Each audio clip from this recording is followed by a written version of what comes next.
Hey, it's Mike. I'm back. I'm ready to go. I'm gonna do a little recap. Uh, kind of just it's been quite a week here at the Good Rice, and so I thought I would just come on and kind of go over some of the summarize some of the things that's been happening, and watch some videos. It's really hot in here. I don't know how long I can take it. I feel like I'm in a sauna, but we're just gonna have some fun like we always do. And let me get right to the opening, and we'll get this thing going here. Hold on a second. Let me see. Let's try this one.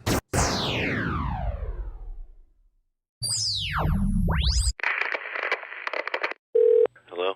Hello.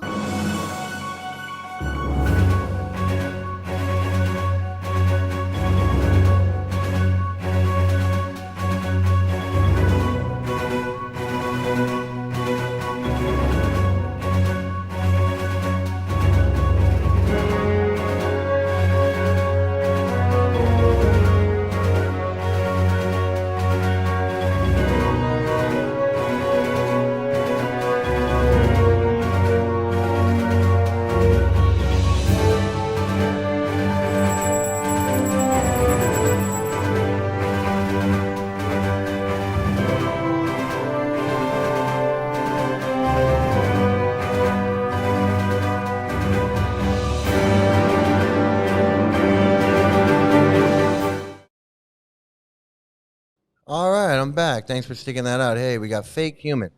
We got fake human chasing the kiwi and being chased by the cops. Good to see you here. Absolutely, adult play school. Playing in the pool. Playing with the pool in the pool with the little toys. Taking your toys in the pool is always fun. I know when I was a little kid, I liked to take my toys in the pool.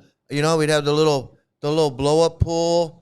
And then we had a bigger pool. It was above ground pool, but we had a 3 foot deep pool in our backyard that we'd put up every summer.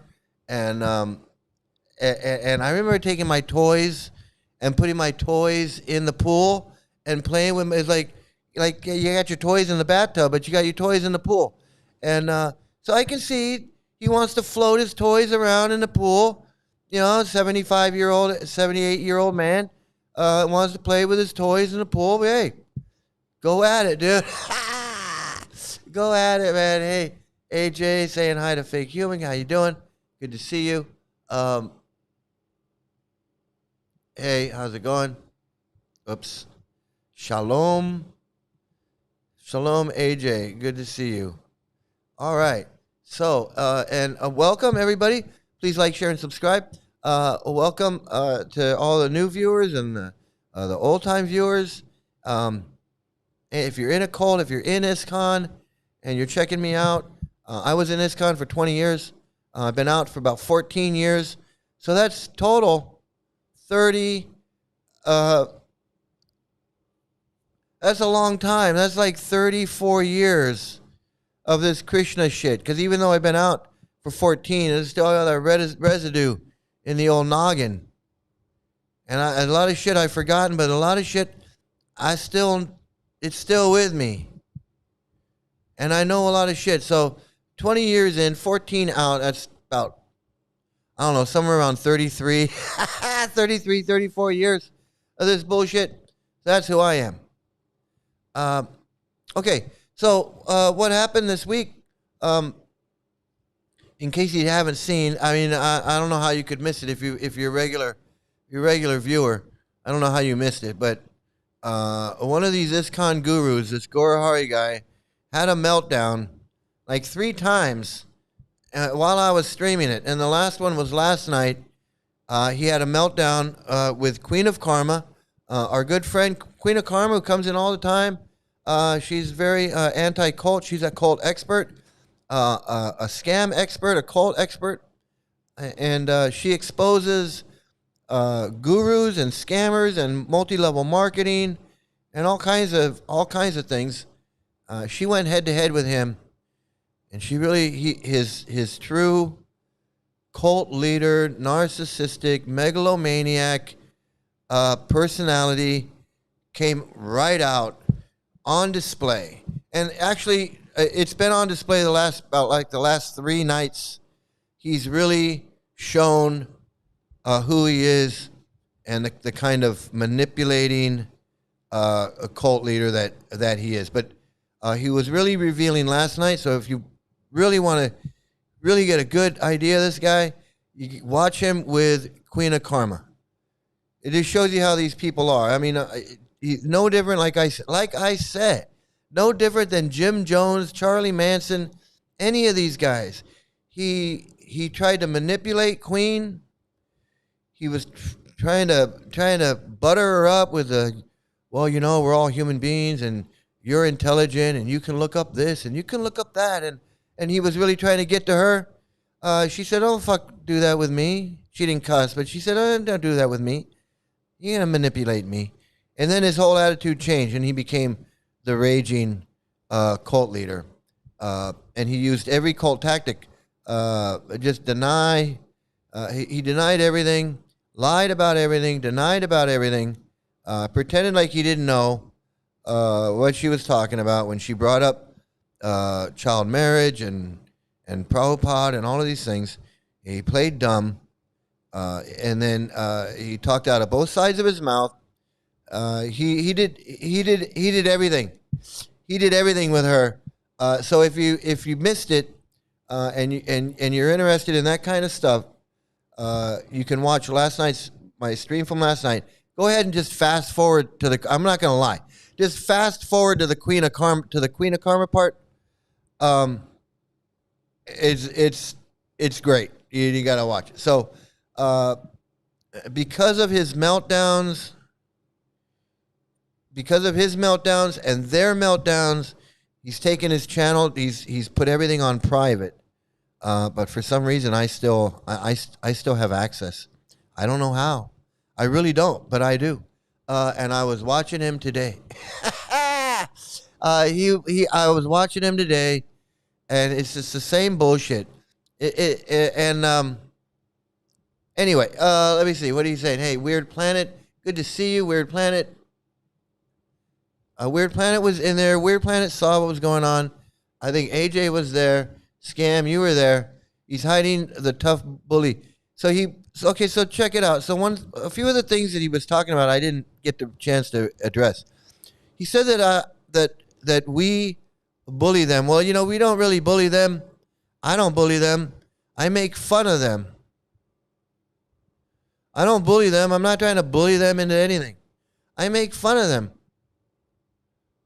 They're on YouTube, just like they make fun of me. Anybody can make fun of me. Anybody can make fun of anybody. And I'm a comedian, and that's what I do. So I don't bully anybody. If anybody's being bullied, it's Radhe. Radhe's being bullied. And we've watched it. We've watched them bully her. Like Queen of Karma said, dogpile on her. Follow her to send Freddie to their house. Ambush her. Have him come on so he can interrogate her. I mean, this is insanity shit, okay? That's the only bullying that's going on.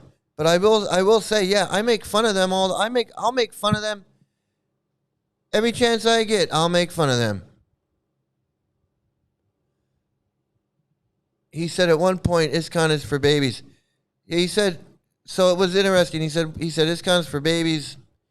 He said he's not ISKCON, but he's a follower of Prabhupada. So explain that. He said he tried to say, no, I'm not an ISKCON, and I'm not like a traditional guru. Queen of Karma called him out on that, and then Lalita said, this is my Guru Maharaj, and you can't interrupt him. You can't talk when he's talking. He's always right, and this and that. So, is he a guru or not? I mean, you know, that's what I'm saying with these guys. They lie, they scam. He wants to talk about honesty. He's not honest. He's trying to talk about this shit with Queen of Karma. Unfortunately, Queen of Karma doesn't know as she's not a devotee or an ex-devotee, so but she still killed it. She knocked it out of the park. That's all I can say. Hey, Aviator Lochan, I'm trying to get that thing hooked up, man. I don't know what's going on. Okay, so I'm just saying, if you want to see a cult leader in meltdown mode, in full narcissistic collapse, you can watch last night him and Queen of Karma. He was yelling at her, calling her stupid, ignorant, pulling out every cult leader tactic, everything that he could with her. And because it wasn't working, they just shut her up. They shut her down, talked over her, yelled at her, and then basically just kicked her off the thing. Because, and that's what I'm saying. These bhakti yogis, these gurus, they can't have a conversation. They can't have a debate. They can't have an honest discussion. That's why you never see Hare Krishna gurus and swamis, this Hridayanandas, Harvard dumbass, or Indra Yumna, or Bhakti Vikash, or Radha. You never see them actually debate someone who knows, like any of these atheist philosopher people that are on that go around and lecture, and they debate religious people, and they get up there with religious people, and they debate. You never see a Hare Krishna up there. They can't say anything. They can't argue anything. They have nothing to stand on because it's all this God-man bullshit. You'll never see a Gaurahari or an Indra Yumna or a Harvard dumbass or a swimmer pod or a Bhakti Vikash or you'll never see them actually have a debate with someone who is worthy of debating them. They'll have their little fake debates. And they'll go out in public and they'll sell their books and they'll talk to the public and they'll do their thing. But you'll never see them invited, nor will you see them lecture like a Sam Harris or a Matt Dillahunty guy, whatever his name is, and Knitting Cult Lady or Dr. Todd Grande or anybody like that. They're not going to. You can imagine one of these guys up against somebody who actually knows, somebody that you can't gaslight, you can't manipulate, you can't do, and you can't do that in public. You can't sit there and berate somebody in public when they disagree with you, like he was doing with Queen of Karma. Can you imagine on stage at UCLA, he's trying to have a debate with Knitting Cult Lady, and he starts insulting Knitting Cult Lady? Oh, you're just a knitting. You just sit there and knit. What do you know? You're not. You're not. He'd get laughed off the stage. That's why they do their shit in private and all this bullshit. It's such bullshit, and the people getting hurt are the people in it.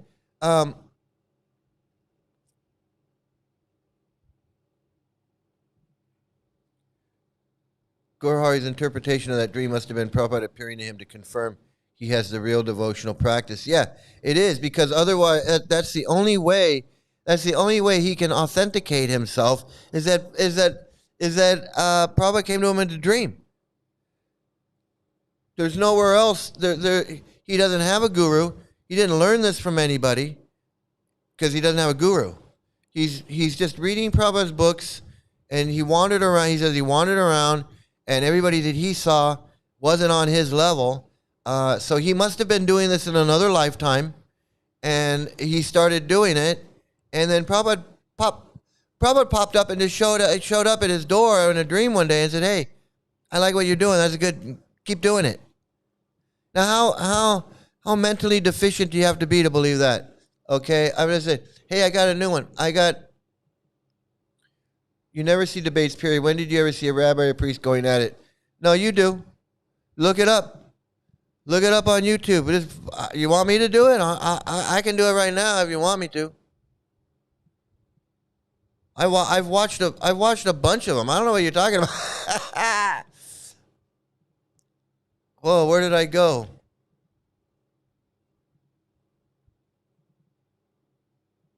Where did I go? I'm gone.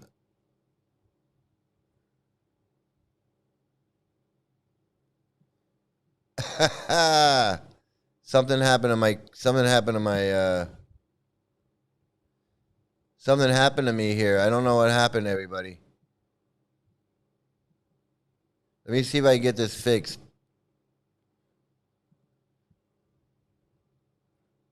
Let me see if I can get this fixed. Here you go. So this, Chris, baby, not even a little bit true. Careful, when someone has been wronged by a cult, everything looks like a cult. No. You will find zero cult experts to agree with you on that. Now, here's the thing. Once someone has been trained into a cult, inducted into a cult, brainwashed into an extreme point of view, and had their mind given totally over to a mission that they can embrace 100%, and had values of self sacrifice inculcated into them, they are liable to go cult hopping. Yeah. So until we deconstruct, we might go hopping into other cults. But this is just another version of a thought stopping cliche. Thought stopping cliches are a kind of language that cults use, but a lot of people in our society use them. And it's something that's said that sounds smart, but basically has no meaning. Boys will be boys. And it's used to shut down critical complaint. Right? Cults are something that can be measured. Yes, that's exactly what she's talking about. She's talking about this. His go-to position is we're all too fallen to understand him, so he doesn't need to debate us because we don't understand. And that's what she said. It's a thought stopping. He says, "Stay in your lane." You stay in. He says, "Stay in your lane." Why am I not? Why am I just not? Why am I not on camera? I am. Here I am. Okay. Um, he stops the criticism by saying, "You're not qualified to criticize me. You can't even criticize me because you don't understand. You don't understand me. You don't understand the teachings. You just don't get it." But that's his flaw. Because we do understand. We understand that he had a dream. We understand you had a dream, dude. You don't have to say anymore. We understand you had a dream. I had a dream. Gaurahari called me a smart man. Maybe I should tell him that. Yeah, that might work. Hey, listen to this. I got something for you. Where is it? Didn't really, you know. Hey, it's Jolene. How you doing? Good to see you here. Good to see you here. So, hey, I'm sorry. Hey, Bobby Brooks. No, you're right. You're right about this. You won't see a rabbi and a priest going at it, but you'll see a rabbi and an atheist going at it. You'll see a priest and an atheist going at it. You see that all the time, but you'll never see like Radhanath because you know they can preach from the Bible and whatever, but what's he gonna say? He's gonna say the Vedas. Who's gonna? I don't know. I find it ridiculous if for anybody to say that the Vedas are, authorized anything. They're not as old as they say. They're not what they say. It's a bunch of bullshit. And I don't know why anybody. If anybody said, "Hey, we're gonna debate the Vedas," I would say, "The fuck is that? What's there to debate? What is there?" I mean, it's so stupid. Uh, I'm on low volume. I don't know. I think I'm good. So let me get back to the knitting cult lady here. I want to get back to this.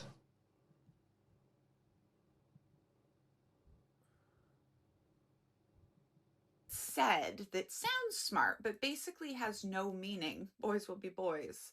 And it's used to shut down critical complaint, right? Cults are something that can be measured and tracked and defined. And we know the trends and we know how to say if something is a cult or not. And so, yeah, it's not true that everything looks like a cult, and we don't do those shutdowns here. But here's something really, really interesting about my list of 10 things that make a cult, which I also wrote this book about, going into each tactic, because something doesn't have to be a total cult for us to recognize the cult tactics that they are using. And the interesting thing about this list that I developed is there's one group of people, Chris, that say that, oh, well, if that's a cult, then everything must be a cult. And that group is called Americans. Yeah. That's why I wrote a book called The Culting of America. You can get signed copies here or listen to me read it to you anywhere you get your audiobooks. And it might catch you thinking, wow, there are so many cults in America that I never noticed. Yes, that's called pattern recognition. That's not somehow your brain was warped by a cult and now everything looks like a cult. That's called expert pattern recognition. And that's what experts are here for. Yeah. So the next time you want to just shut down an expert by saying some trite little thing, just don't. Do better. I'm Daniela, scholar of cults, extreme. Yeah. She has a problem with her volume. Sometimes the volume is low, and sometimes she's loud, and sometimes they can't hear her, and she was turned up all the way. So just letting you know. I know sometimes it's a problem. Yeah, contentment, John. I get it.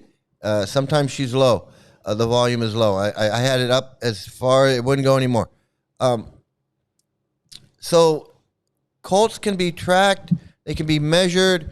We can recognize them. It's not a guessing game. It's not a guessing game. Not everything's a cult, but we can recognize. You can recognize it what a cult is.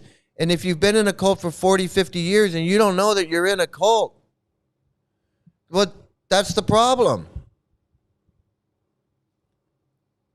And cult expert, we understand that. Cult experts and ex-cult members, we understand that. You don't understand you're in a cult. You just don't. That's why people like this exist.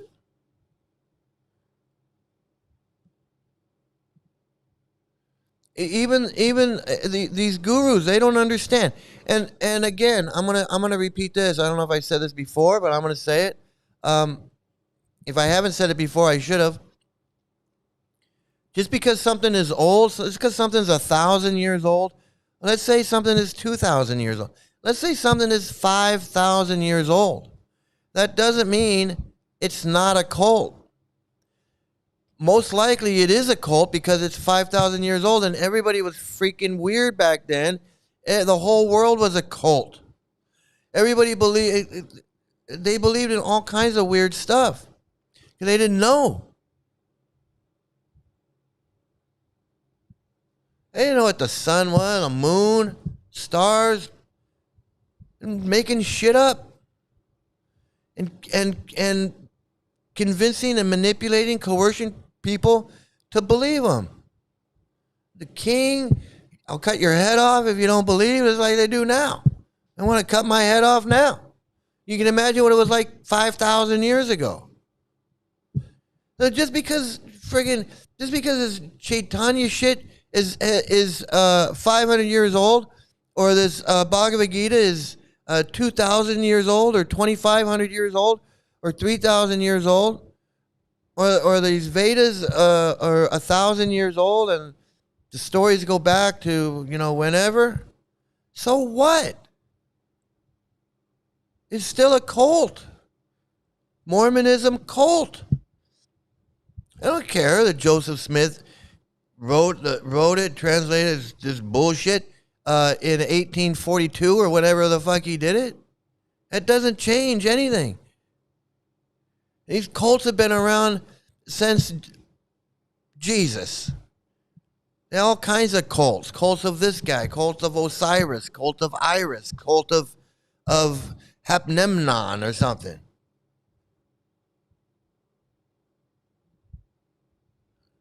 Friggin' idiots think that Hare Krishna, oh, it can't be a cult. It's 5,000 years old. All the more reasons fucking to say it is a cult and you shouldn't have anything to do with it. I mean, goddamn. What other thing from 5,000 years ago do we friggin' do? Nothing. We've moved on from what we were doing 5,000 years ago, 2,000 years ago. We've moved on. We don't live in caves. We don't live in friggin' mud huts. We don't rub sticks together to make fire. No, but we're still gonna read the same stories and worship the same rocks. Because we haven't figured anything else out. We still think there's a demon head eating the moon. We think the snakes on Govardhan Hill are going to eat us if we don't worship the hill. Karma. Some guru, God man's I'm going to touch his feet. I'm going to stick my baby's head on this guy's feet. That was something that we did this week. We saw this video of this guy sticking his baby, like, I don't know, 6-month-old baby, 8-month-old baby. Baby couldn't walk. He wasn't old enough to walk. Sticking his feet in this old man sitting by the Radhakunda, sticking his face in this old man's feet. How fucking mentally ill do you got to be to take your baby, stick his face in some old man's feet, dirty ass stinky feet?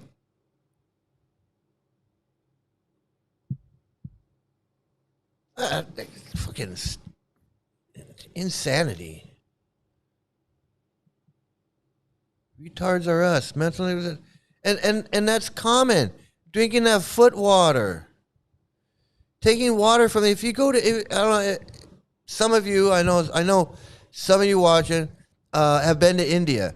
I know some of you probably haven't been to India. Go to India, they do all kinds of weird shit. They take dirt from the ground and they put it on their food and they eat it. Dust, dirt, sand, dirt from the ground. Sprinkle it like it's seasoning. Season their food with dirt because it's supposed to be holy. Now, come on.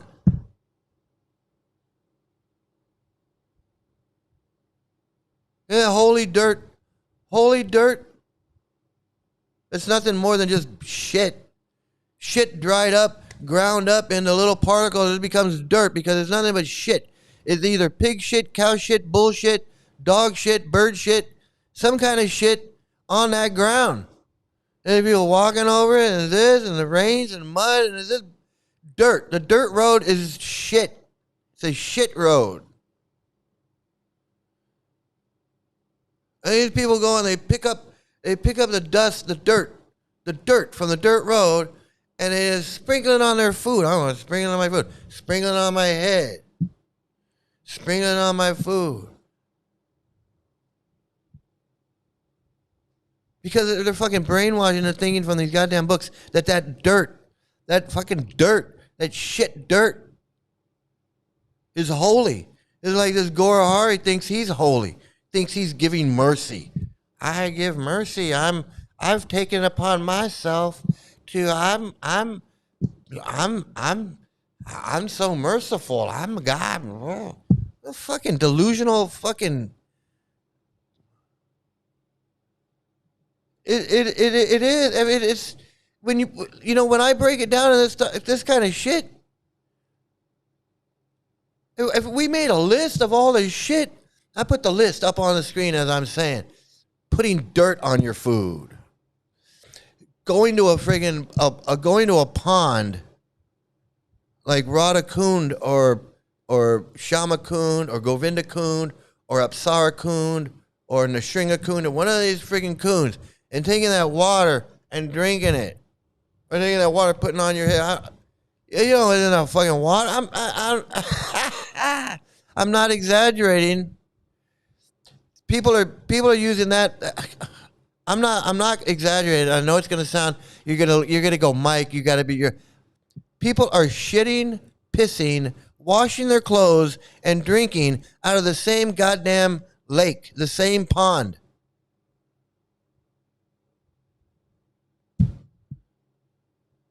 Come on. I'm telling you, man. Cow dung, monkey shit, cow shit, peacock shit, bird shit, dog shit, cat shit, every kind of shit, horse shit, everything. It's all, and it's just all mixing together. And it's just, what do you think dirt is? On that dirt road in India, in Vrindavan, that dirt road, it's just dried shit. Man, this is what blind.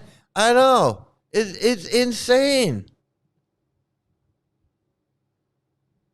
And I remember when the first time I went to Vrindavan with my friend Radha Kund, and with everybody, but I was with Radha Kund, and we were doing like, he was like, let's go. It was just me and him, and we spent days just going around. He's showing me everything because he wanted to be like guru. Let's go here. Let's go there. Let's go to this place because he knew places to go. So we go to Radha Madana Mohan Temple on the top of the hill, and the pujari there, whoever he is, old man, he sees us and he's like, hey, have some water from the well, from Sanatana Goswami's well. Historic well, is that? It's 800 years old. I don't know, whatever. It's like, and we'd go and drink this. So he puts a bucket down. It's a whole freaking well, and he pulls this bucket of water up and he pours a glass. He gives it to Radha Kund. Radha Kund drinks it down, and he gives it to me. He gives me some, and I'm like, I'm not drinking that. And then I didn't want to make offense because Radha Kund's like, well, don't make offense. And I said, well, okay. And I just took some. I put it on my head. I said, I'll put it on my head. I'm good with the head. I'm not drinking it. I'm not drinking it. And sure enough, Radha Kund got sick. He was sick for the next 2 days. And I was telling him, I said, you shouldn't have drank that water. He's like, no, it's purification. It's purification. I said, dude, you look like you're green and you're in bed for 2 days. And he's like, no, I'm getting purified. I'm getting purified. It's Vrindavan. I said, you're freaking nuts. It's transcendental Vrindavan shit. And rolling in the dust. Yeah, we rolled in it. I rolled in it. My first time when we were going, now the road from the highway to Vrindavan, it's all built up. It's all built up. There's temples all the way. It's city the whole way. But it used to, when I went, the first time I went, it wasn't. And so as soon as we got so far, they said, stop the taxi. We got to get in the dirt. We got to get out in the dirt and roll around in the dirt. And I was like, oh boy, wow. I was like, really? We got to do that? I mean, I read about it, but I mean, we really got to do it. And they're like, yeah. And so we pulled over and we all got out and we're like throwing dust around and we're rolling around. Like, we must have really looked stupid. I don't know. I guess the taxi driver was like, what are you doing? We were like, we're devotees. We got to get in the dust. And he's like, okay. Yeah, I mean,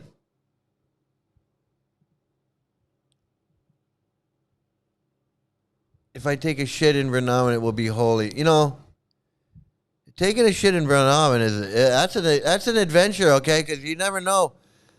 You don't even know what it's going to be like. Yes, absolutely. We walked. I did the.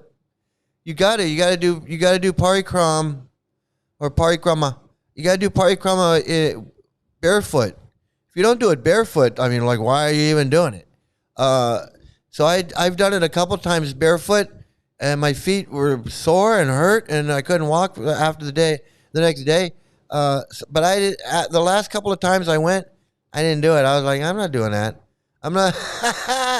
I'm not doing that. But yeah, definitely barefoot. Definitely barefoot. I mean, yeah. I mean, it is. It's. You know, it's. I go. My friend lives there. I go. It is. It is. It is. You know, it is. It's got a charm. It's got a charm to it, just like Rishikesh and Haridwar and Vrindavan and Mathura and I don't know about Agra, but you know, there's some charm to it. There is some charm to it. I've never been to Mayapur, so I don't know. I don't know what that's like. Okay, so I found this other video, and this girl talks. I've shown her before. She's an ex-Mormon, so she was a Mormon. She grew up in the Mormons, and she got out of the Mormons.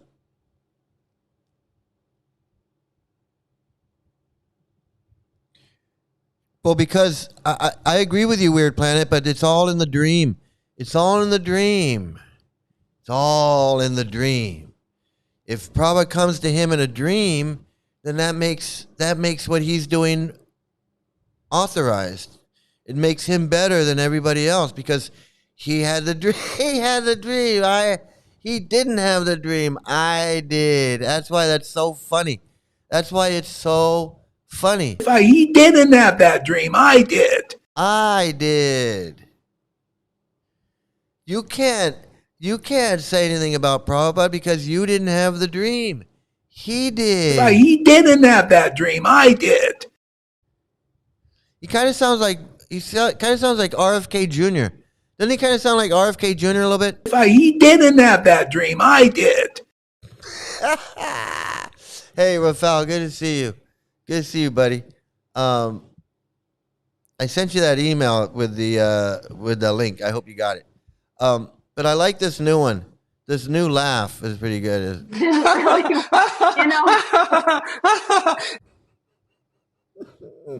can hear that one more time. you know,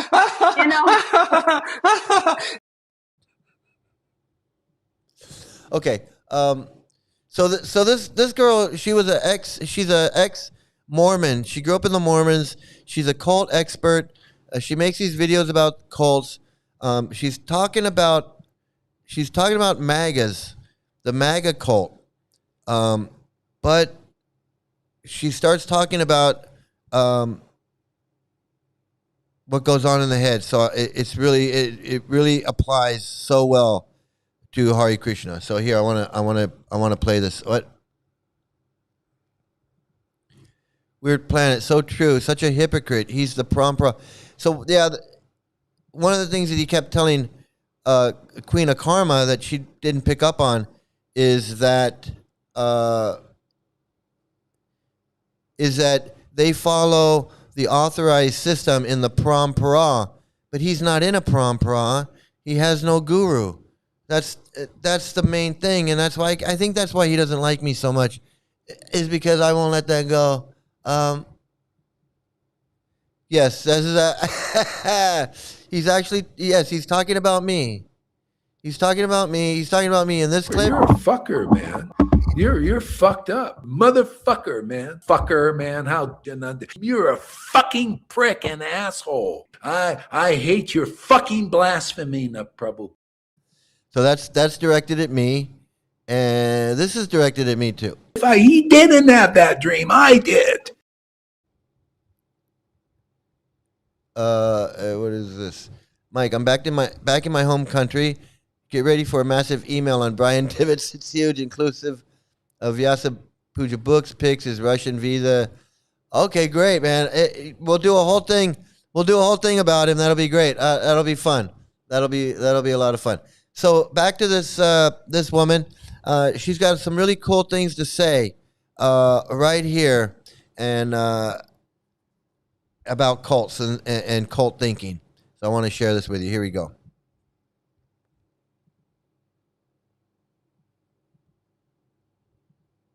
So what I want to share today in these videos, because it's something I talk about a lot, and it is absolutely critical that we learn this as soon as we can and come to terms with it.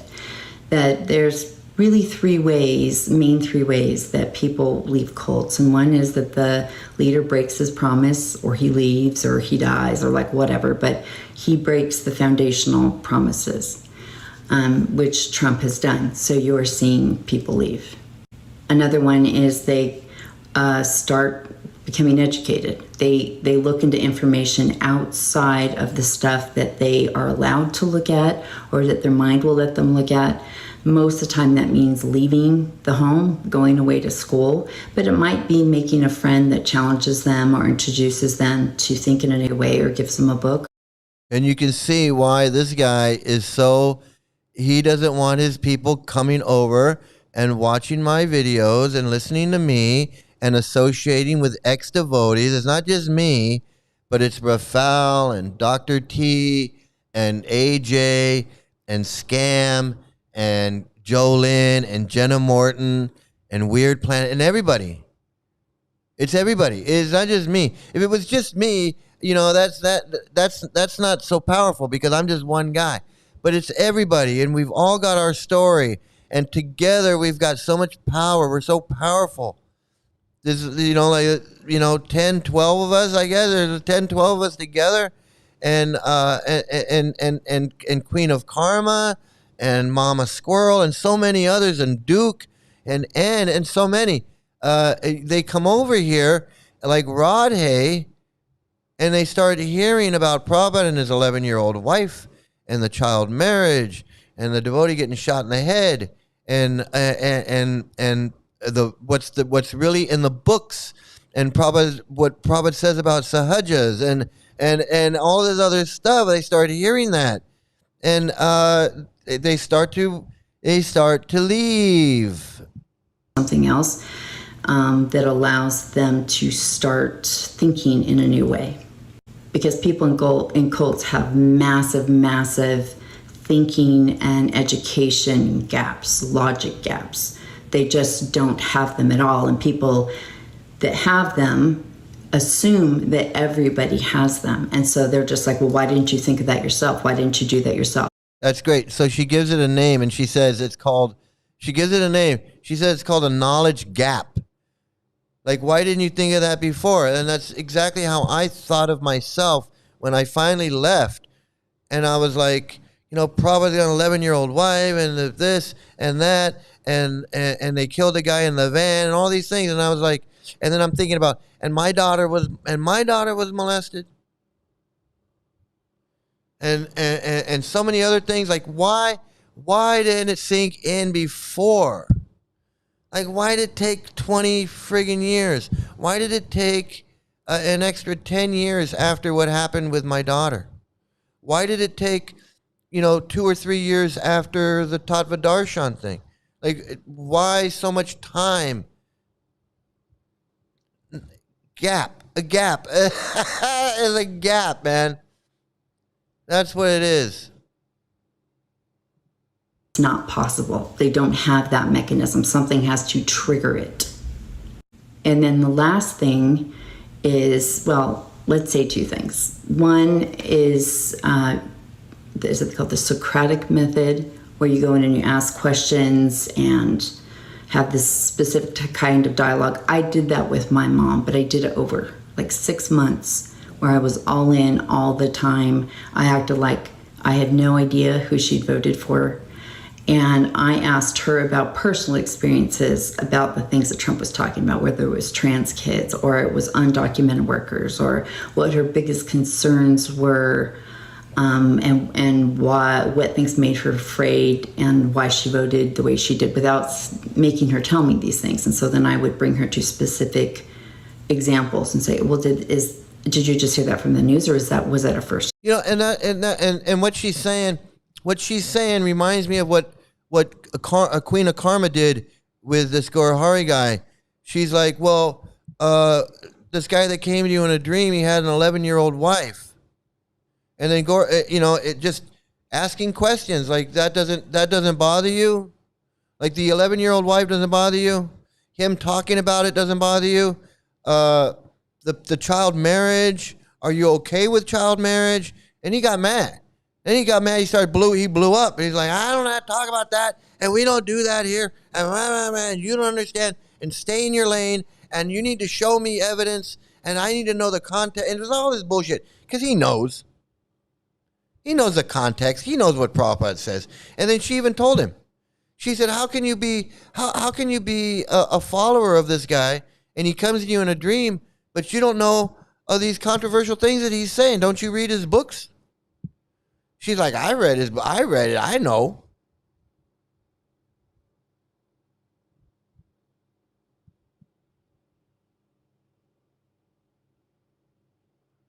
Yeah, they're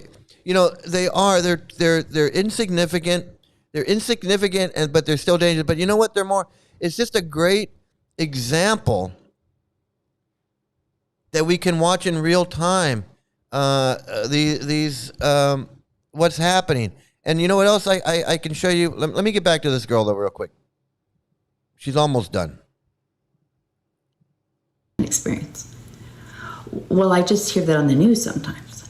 And then I'd say, well, have you ever had a personal experience with an undocumented worker, which you grew up in Southern California? Yes, we did. And she'd say, yeah. And what was that experience like for you? It was wonderful. And everyone in our area, didn't they have those same examples or experiences? Yeah. Did you ever have a negative one? Did any of them ever report a negative to one to you? No. And then I would just leave it at that. But then that allows the brain to start going, gosh, why did I? It's like, for example, perfect example. I mean, she brings up a great point. It's like, you just ask somebody a question. You just ask like this Radhe, or ask any of these people. You say, well, he calls Mike a demon. He calls him a demon. He's evil. He's a demon. He's a demon. He's a demon. But what has he done that makes him a demon?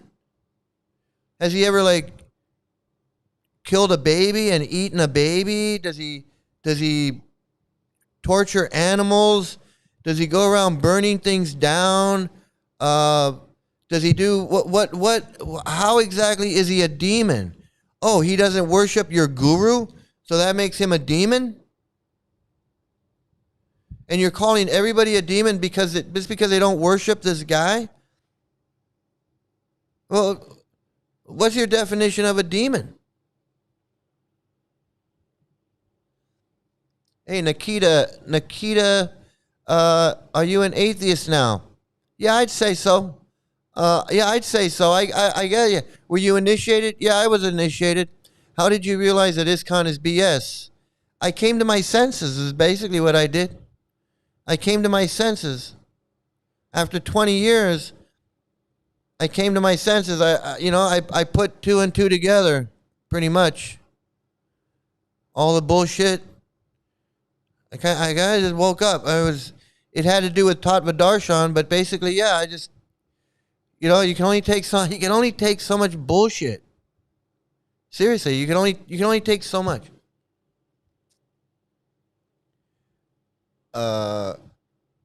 Yeah, justice for my daughter, man, absolutely. Nobody should be discouraged by the caste system anymore after listening to these streams. It's basically a hierarchy of book distributors and doesn't apply in reality. I'm going to tell you, I understand what this Gaurahari is trying to do. He wants to be a cult leader is what he wants to do. But I understand he's like, hey, we just want to get together and chant the holy name and have ecstatic symptoms. What's wrong with that? And honestly, there's nothing wrong with that if that's what you were doing. But that's not what you're doing. You're getting together and you're positioning yourself as this person of power, this person with special powers that you can give mercy, you can absorb sins, you can give love of God. You're closer to God than other people. You've got some special path to God that we don't see and understand. So therefore, everybody should surrender to you. And if we don't get that, we're stupid. If not, demons. So it doesn't just it's not like you're having a cool little book club, and we're gonna get together and we're gonna read Charlie and the Chocolate Factory, or we're gonna read Bonfire of the Vanities. No, that's not what you're doing. You're manipulating, coercing these people, causing them harm. Causing them harm. And one of the things about the harm of a cult,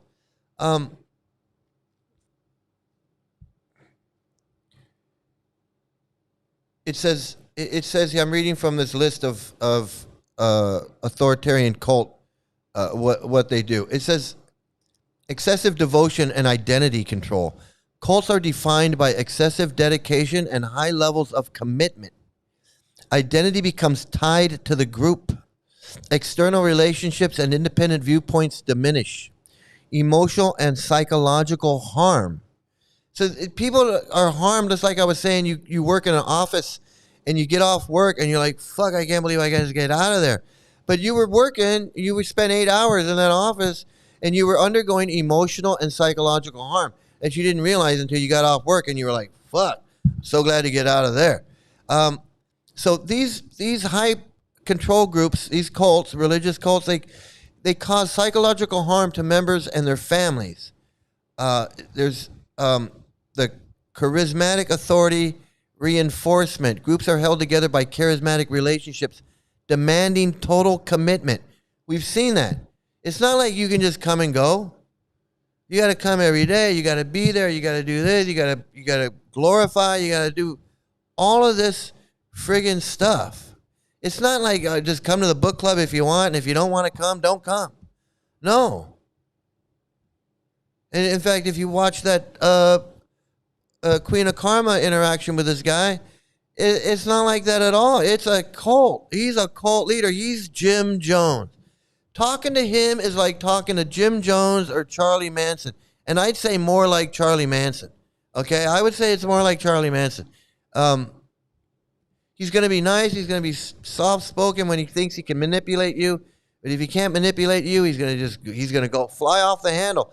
Just like he does with Rod Hay, calling her a dick, telling her husband he's got to get her in line. That right there just tells you enough. I'm serious. It just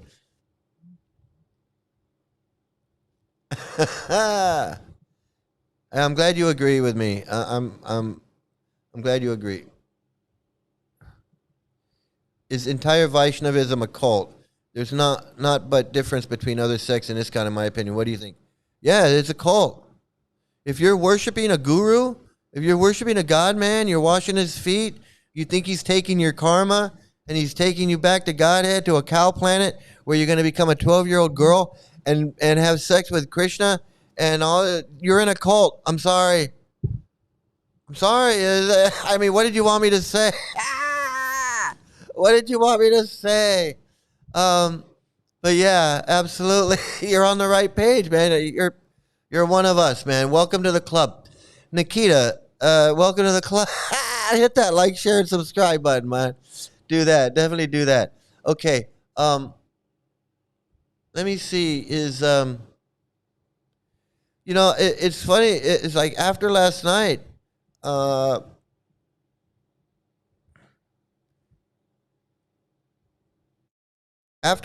she hasn't been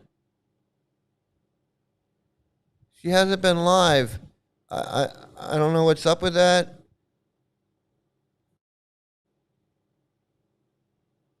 In fact, I think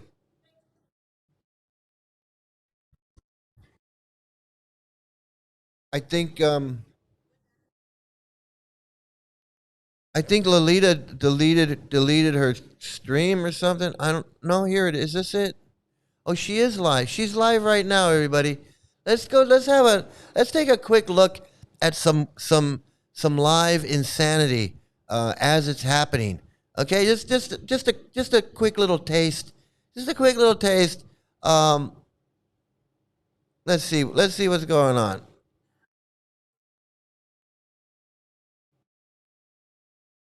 Here we go. A very special feeling to receive that. So you don't have to control your mind when you think about the Lord, when you want to worship. No. No, it's not about sitting there like some hatha yoga people with a lot of pretension, and I see that on my daughter as well. They It's really sad. You know, I'm going to get off of this. It's really sad. This woman she's abandoned her family. She says she doesn't care about her family because they're not devotees. She doesn't care about her family. It's really sad.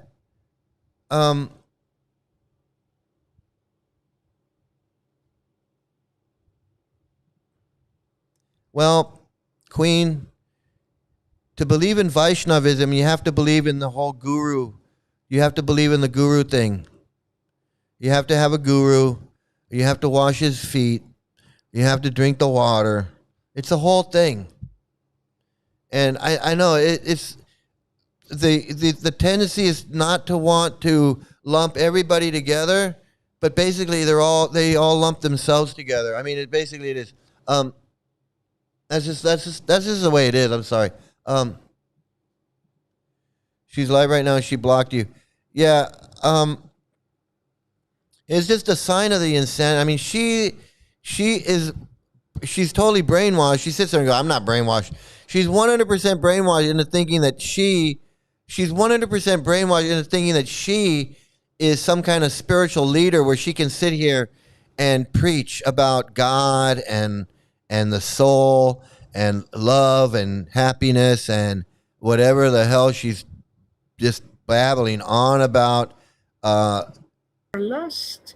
But those who understand that, those who really know, oh my. I mean, like, seriously, I'm going to tell you, like, where is she learning all this wisdom that she's giving? Where is she learning it from? She's learning it from this guy that had a dream. She's learning it. You got to remember, her guru is this guy.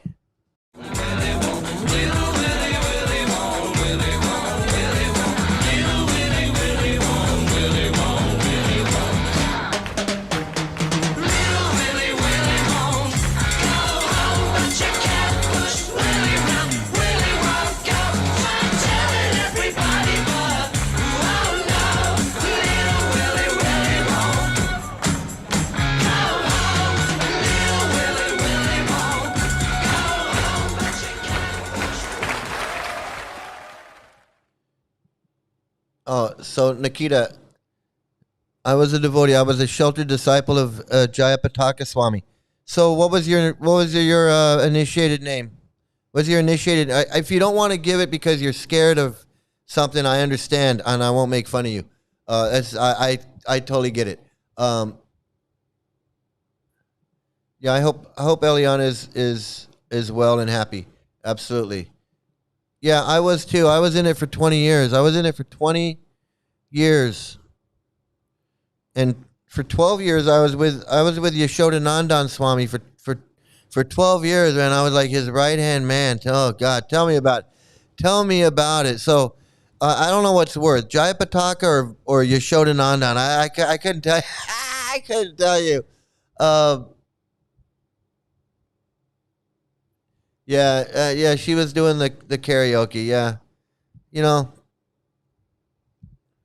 I think it's sad that she feels like she can get on the internet and just talk shit about every other religion and every other person that's trying to love God. I mean, you would think that someone who's experiencing the love of God, whatever that is, if they're experiencing the love of God, they wouldn't spend their time putting down everybody else who's trying to love God. I mean, I don't know. I mean, call me crazy, but I just don't think that if you really are in love with God, that you're going to spend your time 6 hours a day just bad-mouthing other people that want to love God. I mean, that doesn't make sense to me. It really doesn't, but okay. Oh, man, it's crazy.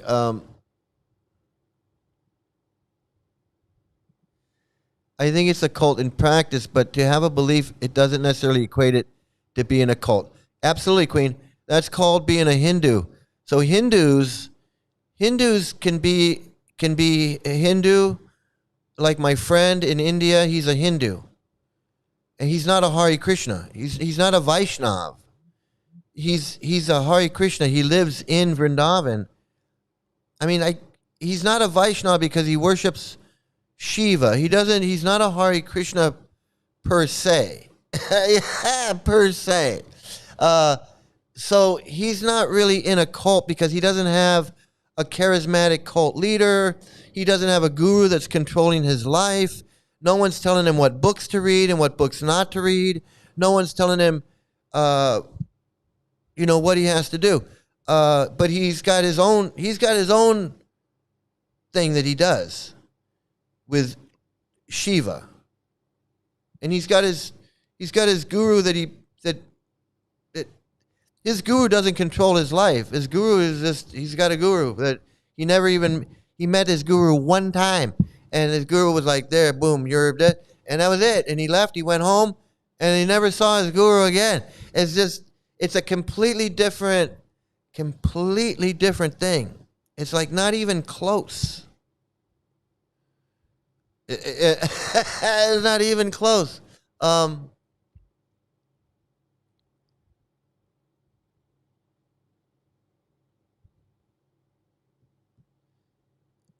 Yeah, I think Queen, you were awesome yesterday. I gotta hand it to you.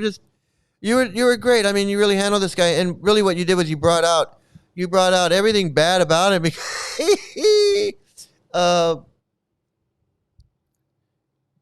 You brought the worst out of him. Was great. It was really great. The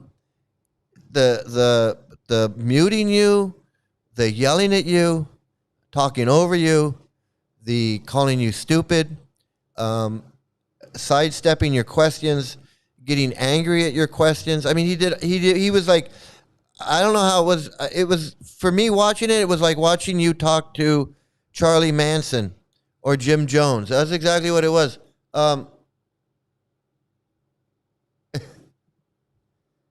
Yeah, that's what I thought. That's what I thought you meant. I mean, I know we're on the same page. We really are. We're on the same page. So AJ, you were never in the. I thought you were in the cult. I thought you were in ISKCON. I'm surprised. I'm surprised you're not, because you seem like you knew. You seem like you know everything, and I thought you were in it. Being in a cult is horrific. Coming out of the cult is a massive struggle, but eventually coming out can be very hilarious. Thanks to Mike. Respect. Yeah. Hey, Rafael, I agree with you. It's not easy, and even once you're out, it's still it can still be a lifelong. It can be a lifelong struggle, a lifelong thing. I absolutely, and Knitting Cult Lady and these other occult experts will agree with me, and I'm sure Queen will agree with me, that leaving a cult, coming out of a cult, it can affect you for the rest of your life. It really can. It can affect you for the rest of your life. Nagaraj, yeah, Nagaraj, yeah.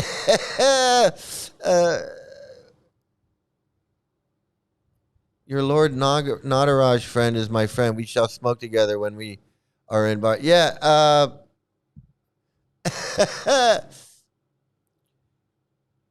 Yeah, and yeah, muting her, yelling at her, telling her she didn't have the intelligence to understand.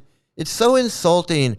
It's so insulting when this guy, all these guys, when they want to say they want to say that we're not surrendered because we're dumb and we're stupid. It's so insulting.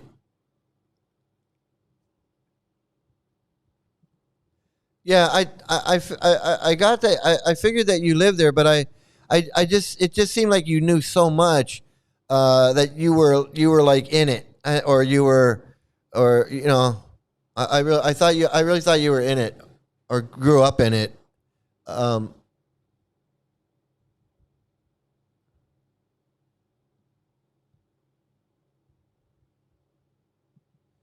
Yeah, chanting, meditation. It's like anything else. If it makes you happy, it's great. But you don't have to be a fanatic, and you don't have to you don't have to mislead other people. Like if I really like chanting something, and I'm like, hey scam, chant my name, because that's really what you got to chant. And what is that? I don't need to try and influence what you're chanting and what you're doing. I'm doing what I'm doing. It's my feeling is that when someone starts to say that I have a way to do something and it has to do with God or spirituality, and they say I have a way and it's better than your way, I just don't buy it. I just don't buy it, man. I just don't buy it.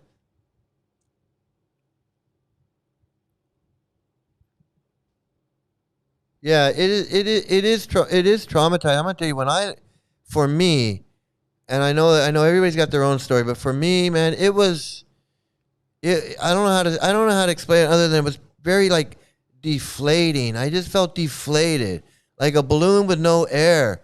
I remember packing up my stuff and driving away and driving away from my apartment, and going back to my parents' house, which was only like a mile away. It was only like I didn't have far to go, but it felt so deflating. I felt like I didn't have any friends. I didn't have anything to do because my whole life was temple. My whole life was temple and Hare Krishna, chanting and reading and being a Hare Krishna.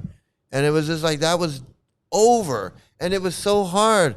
It was a hard thing to just accept. And I know what people go through.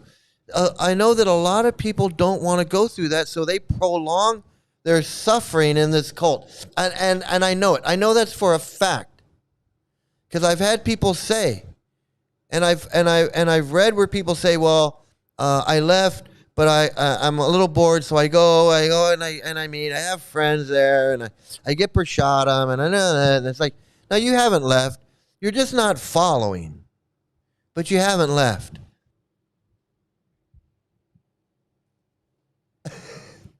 Gaurahari has like 20 YouTube channels. I know he's got a bunch. I didn't know he had 20, but he's got a bunch.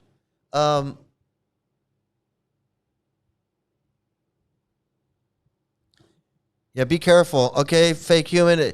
If you chant Mike or Sri Mukunda, you might start floating. You might levitate, start floating around.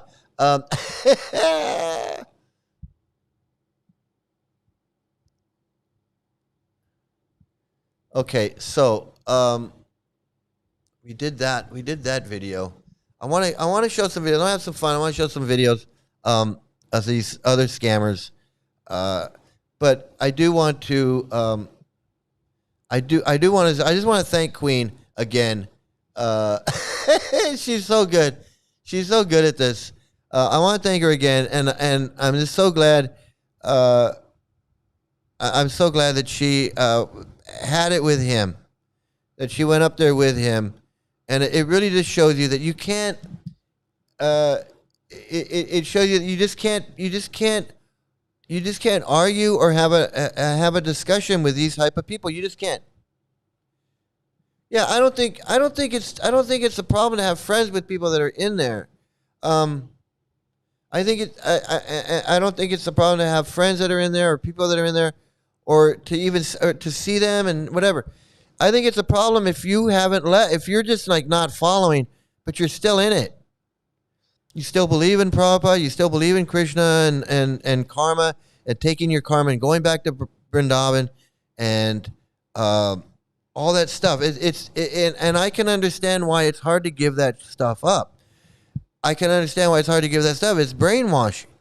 You've been brainwashed, and even like me, when I knew that I was leaving Hare Krishnas, but I still had this idea that I was going to be a Hare Krishna by myself, on my own. I can do this. I don't need Yashoda. I don't need Watsika. I don't need anybody. I can be. And then after a while, after thinking that for a while, I was like, that makes no sense. That makes absolute no sense. It makes absolute. I'm mentally ill. I'm delusional. It makes no sense. And I came to my senses, and it was hard. It was hard. I came to my senses. I said, there is no, I'm a Hare Krishna by myself.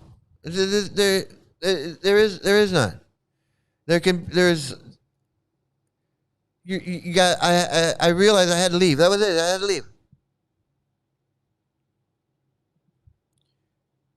Yeah, you can be in control of your own life. It's a weird transition, and that's why I know that there's people watching that are in that position. I know that there's people that are watching that are in that position where they're like, I want to leave, but I don't want the bullshit, and I don't like this, and I don't like that, but I don't know, man. I still think that there's a spiritual world, and Prabhupada's teachings are just, his books are just so wonderful, and the chanting and this shit. I mean, look, this is what gets people. I'm going to be honest with you. This is what gets people right here. This is the LA temple. This is the temple where I went. That I spent so many years at this temple, and I was there before it looked all nice. I was there when they built these new doors. They put these new doors up, these new elephant-headed sculptures on the bottom, the Vishnu in the wall. All of this stuff was new when I watched them build that stuff. But this is what.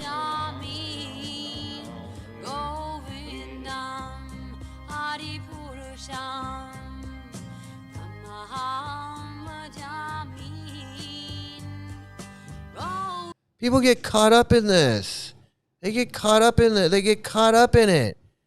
They get caught up in the flowers and the incense and the bells and the chingy ching and all of that stuff, and they start to think that it's not so bad, and one of those kids, the Gaurahari, they didn't mean it, and Prabhupada's, he had an 11-year-old wife, but and they're overcome. And they want to see their friends. They want to go see their friends. I know this guy. I know that guy. I know that guy in the hat. I know the guy on the altar. I remember when they first let him up there. He was a little kid. He was like 13 years old. I know these people.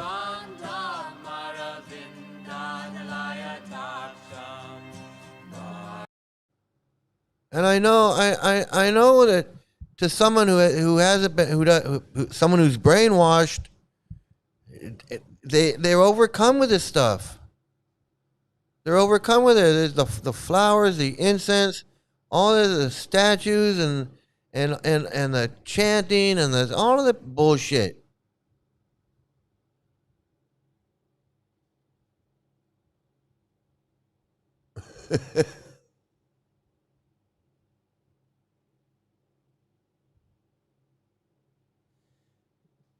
Yeah, yeah. I know, Aviator. I know. Once you get out, and once you see the light, and you get out, you're like, why are these people still in there? Like, how come they don't? How come they don't realize? That, I know is.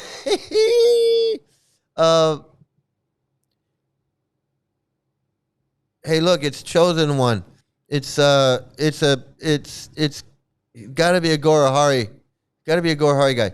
It's the same with the Sai Baba cult in the Tamil community. He raped children.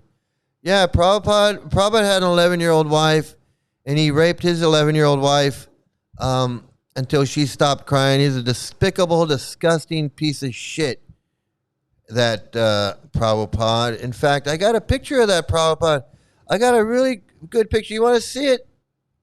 You want to see this? Look, what do you think of that, chosen one?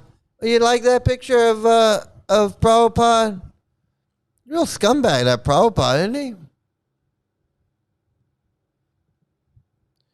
Ganga River is so gross. I saw a lady washing her poop ass in the river in Mayapur, and devotees were taking a dip. I'm not lying. I'm not lying.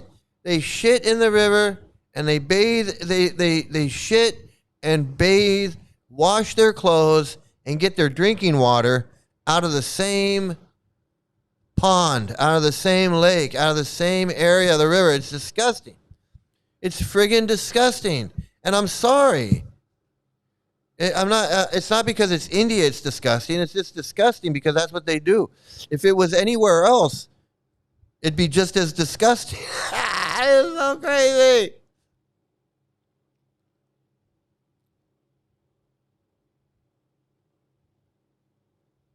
Your dad sells incense to health shops. That's what a lot of devotees did and do, is sell incense and paintings and hats and T-shirts at concerts and little books and big books. Yeah, that's what a lot of. Who would have guessed that your dad was selling incense? I mean, it's funny. Yeah, Vaishnav Aparad. But see, you can only have a fear of Vaishnav Aparad if you're in the cult. Once you're out, you're not afraid of Vaishnav Aparad anymore because it doesn't exist. It's not a real thing. But if you're brainwashed and you're in the cult, then you have a fear of Vaishnav Aparad. Absolutely. I agree with you 100%. Absolutely. Absolutely. Not sure, but I believe it is. Oh, you're talking about Delhi and Mumbai. Okay. So you want to watch it? So this is the LA Temple. Those of you that have never been to the LA Temple, this is my LA Temple where I spent so many years.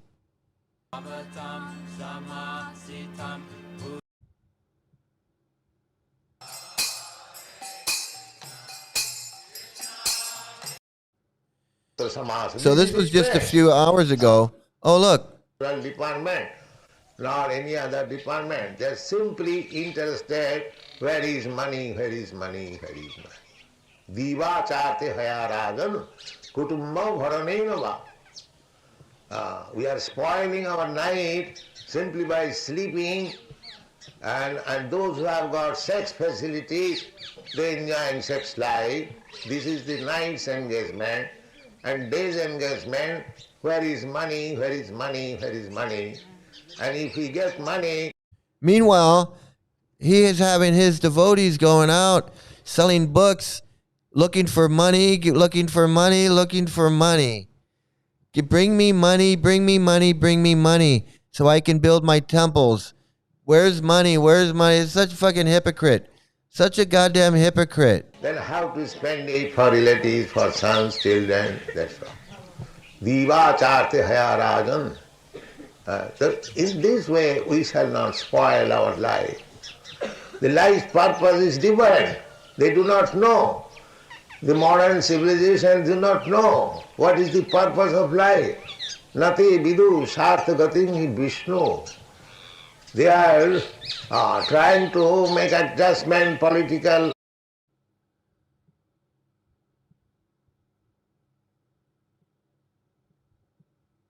They don't have them dancing around acting a fool. They're not dancing and acting a fool. Hare Ram, Ram Ram, Hare Hare, Hare Krishna, Krishna Krishna, Hare Hare. Anyway, that's the LA Temple. That's the LA Temple where I did my time. That's where I did my time. Hare Hare, give me money. Oh, man. Oh, my God. Their mind is filled with only sex.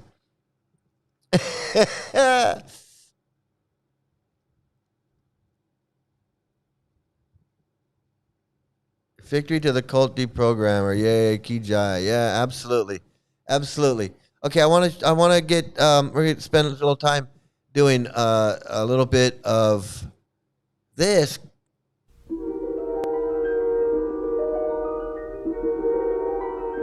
There is a fifth dimension, beyond that which is known to man.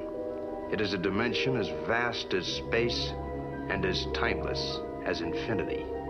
It is the middle ground between light and shadow, between science and superstition, and it lies between the pit of man's fears and the summit of his knowledge. This is the dimension of imagination, of imagination, of imagination, of imagination. All right. Hey, Nikita, thanks. You like my laugh? Thanks. Some people don't like my laugh.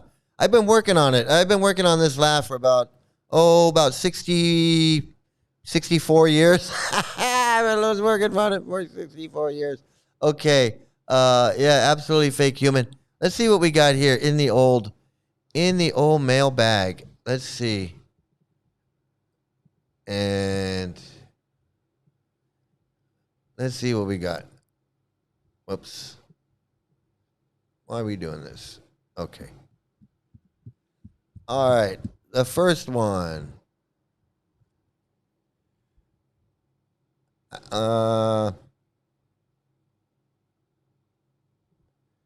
This is thanks to Rafal. Rafal sent this one in. See what this is. With others, but if we haven't first connected with ourselves, if we haven't first connected with divinity, then when we go out into the world, we won't be able to connect with others in a deep way. In other words, we tell people, when you nourish your relationship vertically with divinity, then when you emerge in the world horizontally to try to connect with the various individuals that we encounter, you're able to do so in a much more What in profound God's holy name are you beautiful blathering about? and rewarding way, because you are able to see beyond the physical and the emotional, and you're able to connect.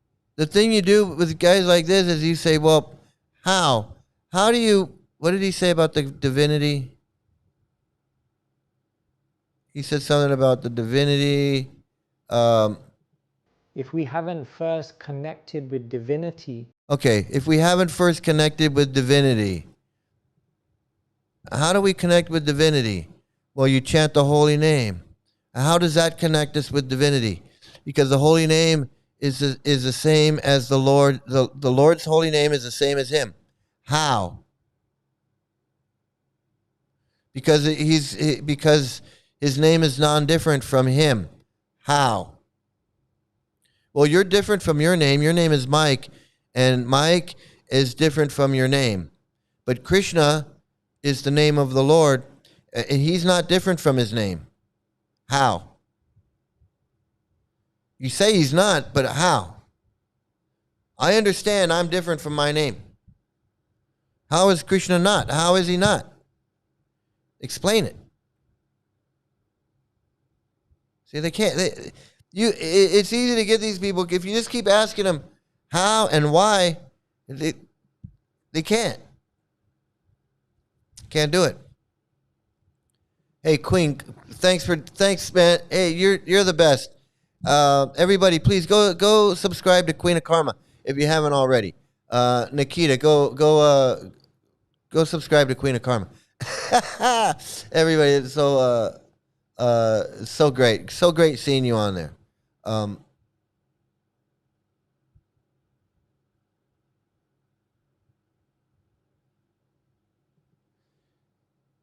They built a Ram temple in Ayodhya. Yeah, they destroyed a mosque, built a temple, and the Hindu government hired it.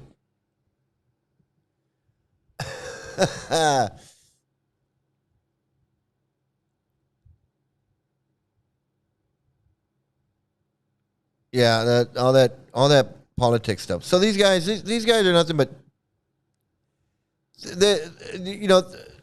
they talk this they talk that talk. What do? They do the maha.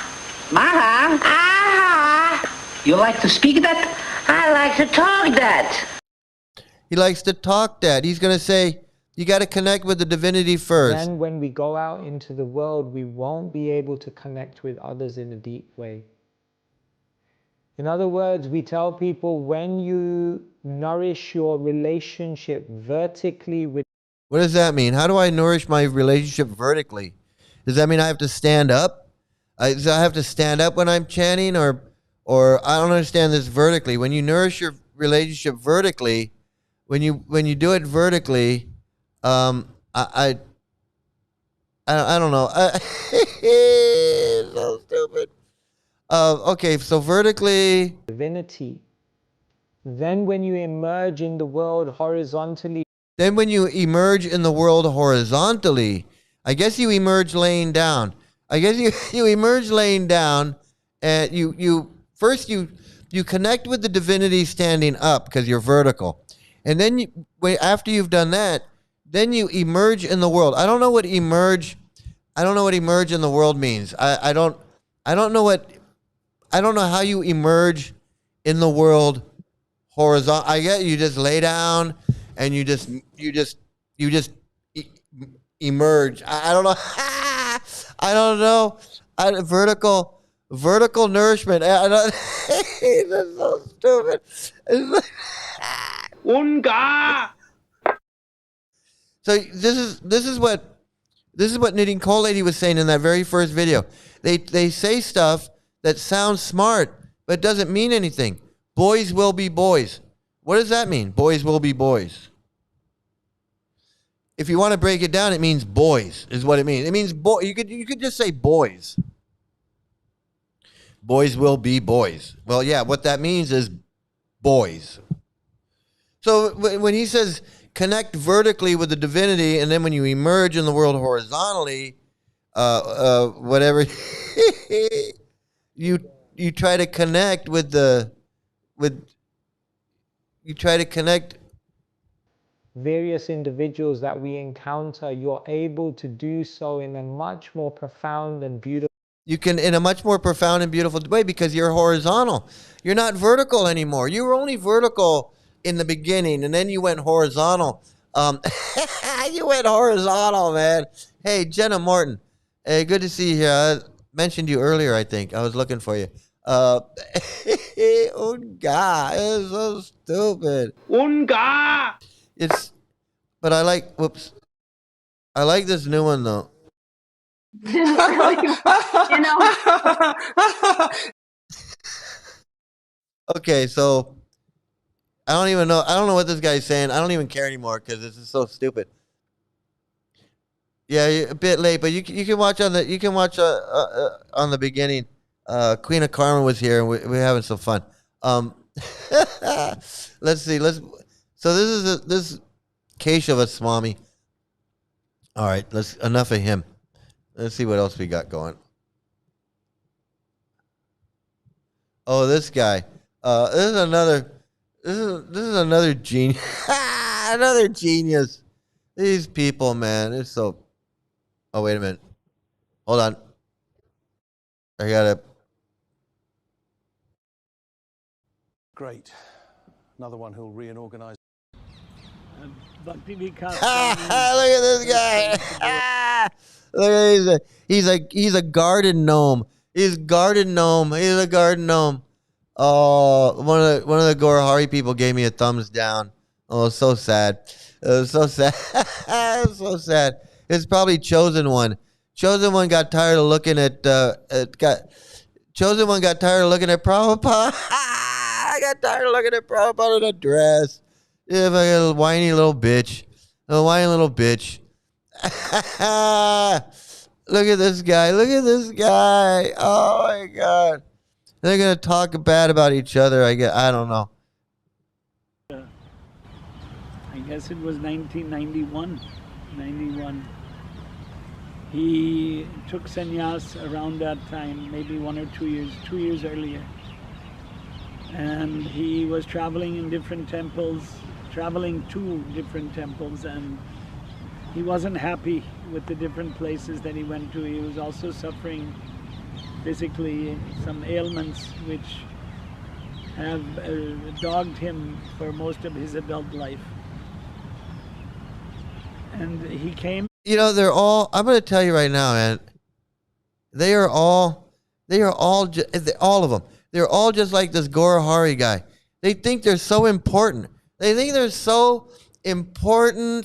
They're taking karma, giving mercy, liberation, salvation, transcendental bliss, ecstatic symptoms. They all think that they are so important. Look at this guy sitting out here. Let me sit out here. You run the camera, and I'll sit out here, and I'll tell my story about Bhakti Vikash Swami getting... And we welcomed him. And he stayed here for the better part of 2-3 years. And this story that I'm telling is so important. I have to tell this story about when he came here and he stayed here because, you know, it's like, it's historic, right? It's a historic story. I got to tell this story. It's so important. It's so important that I do this. It's so stupid. Like 1991, 92, 93. He took some Ayurvedic treatments. He lectured in the college. We did college programs. He did. And a couple college students joined. This is the delusion. This is the delusion. I'm telling you, they are all delusional. They are all delusional. This guy's sitting out there. Bring a camera. I'll sit out there and I'll talk about when Bhakti Vikash took sannyas and he came by and he stayed for a couple of weeks and we did. Who cares? The delusions of these people is insane. I know he went there and then said this to the. Who cares? I know. We're gonna make a whole video. We're gonna make a whole video. It's friggin' 6 minutes long video. You're gonna tell us about Bhakti Vikash. Who fucking cares, man? It is cringy, but I'd figured if there are any if Gaurahari was here, you know, it would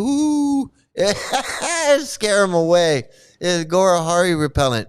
You know, he can't handle it. He can't handle it. He can't handle it. He's just like a little baby, a little whiny little bitch. Whiny little bitch. Okay, whiny little bitch, man. Just Really, you know.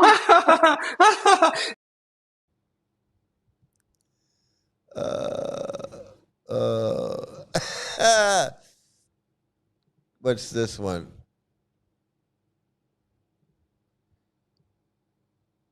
This has got to be stupid too. It says for Mahadeva Swami. That's a fantastic surprise.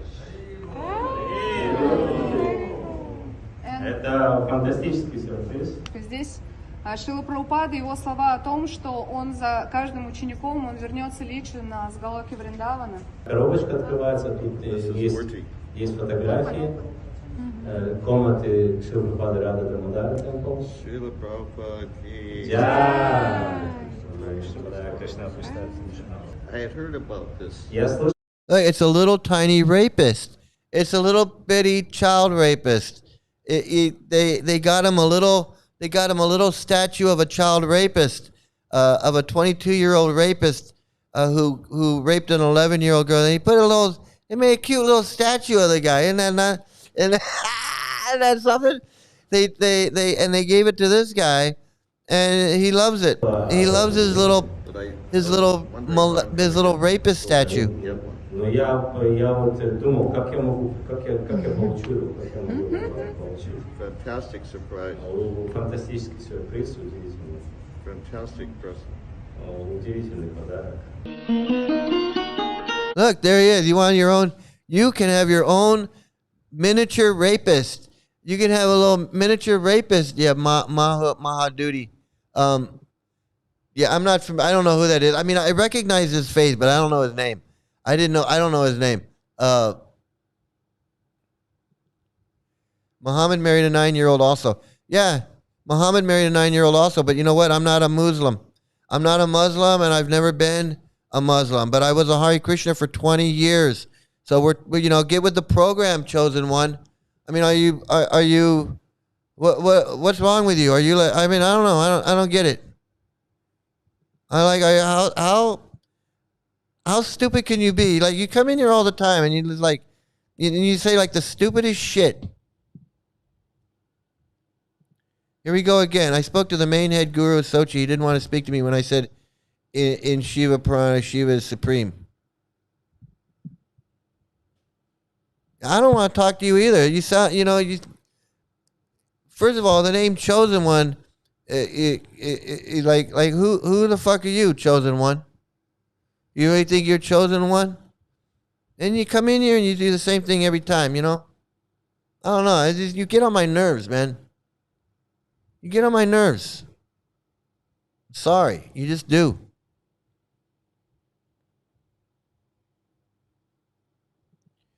I wonder, because these senior devotees and gurus have met with Prabhupada and now they worship him. Isn't that just weird in general? Well, no, I don't think it's weird, because that's what ISKCON is about. ISKCON is about worshiping this baby raper, this child rapist.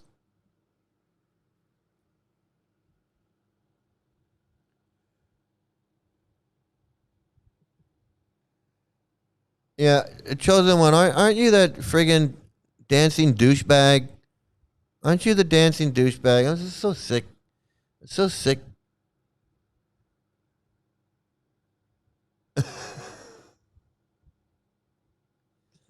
Yeah, Chosen One. I'm pretty sure Chosen One is a Gaurahari guy, either Gaurahari or one of Gaurahari's people. He's just, just an idiot. Just an idiot, But you know what? I'm not gonna ban Chosen One. I'm gonna let Chosen One stay, because this is really for people like Chosen One. Whether he's a freaking idiot cult leader or he's in the idiot cult leader, the whiny little bitches class, they need to hear the truth. They really do. They need to hear the truth. They listen to that guy too much, and they're mentally ill. They're mentally ill. They're mentally ill.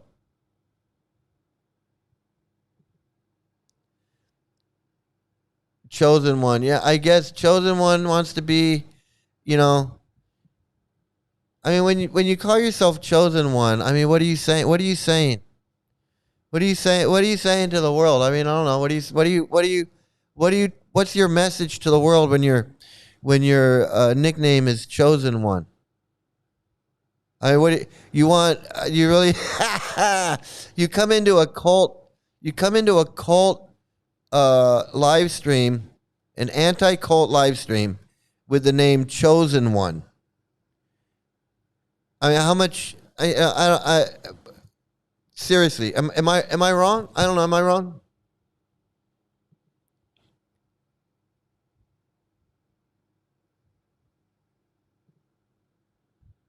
Okay, so now if you're going to start preaching, I am going to ban you, because there's no preaching allowed in here. So now you're breaking the number one rule, which is there's no preaching.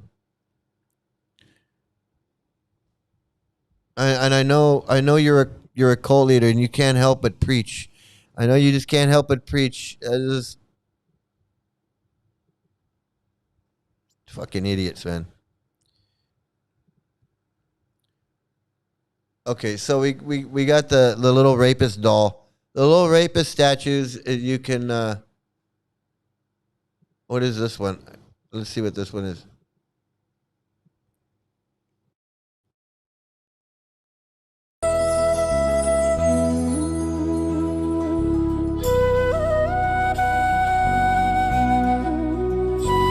Oh, there's more. Here, have some flowers.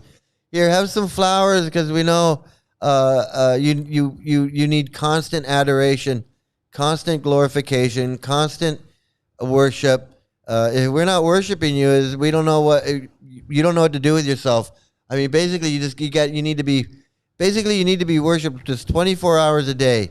So here, take these flowers and let me get down and let me kiss the ground that you walk on.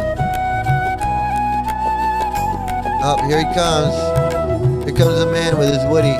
There's nothing like a man holding his woody. There's nothing like a man just walking in holding his woody.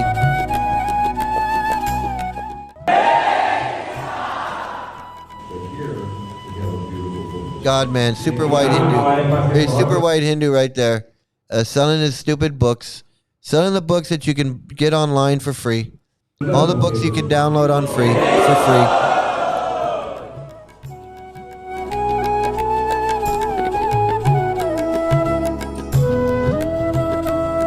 Fucking disgusting. Is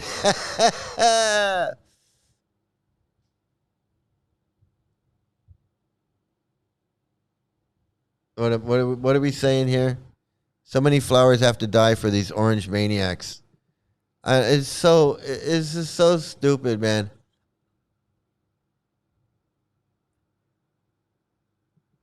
Chosen one.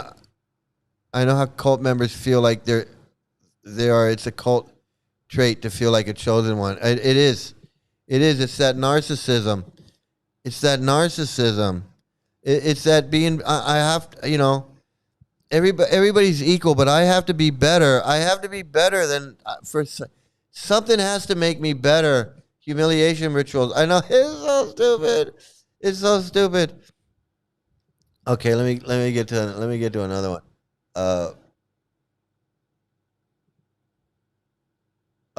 Here we go. Here's some more delusions and narcissism. The whole works. Let's see.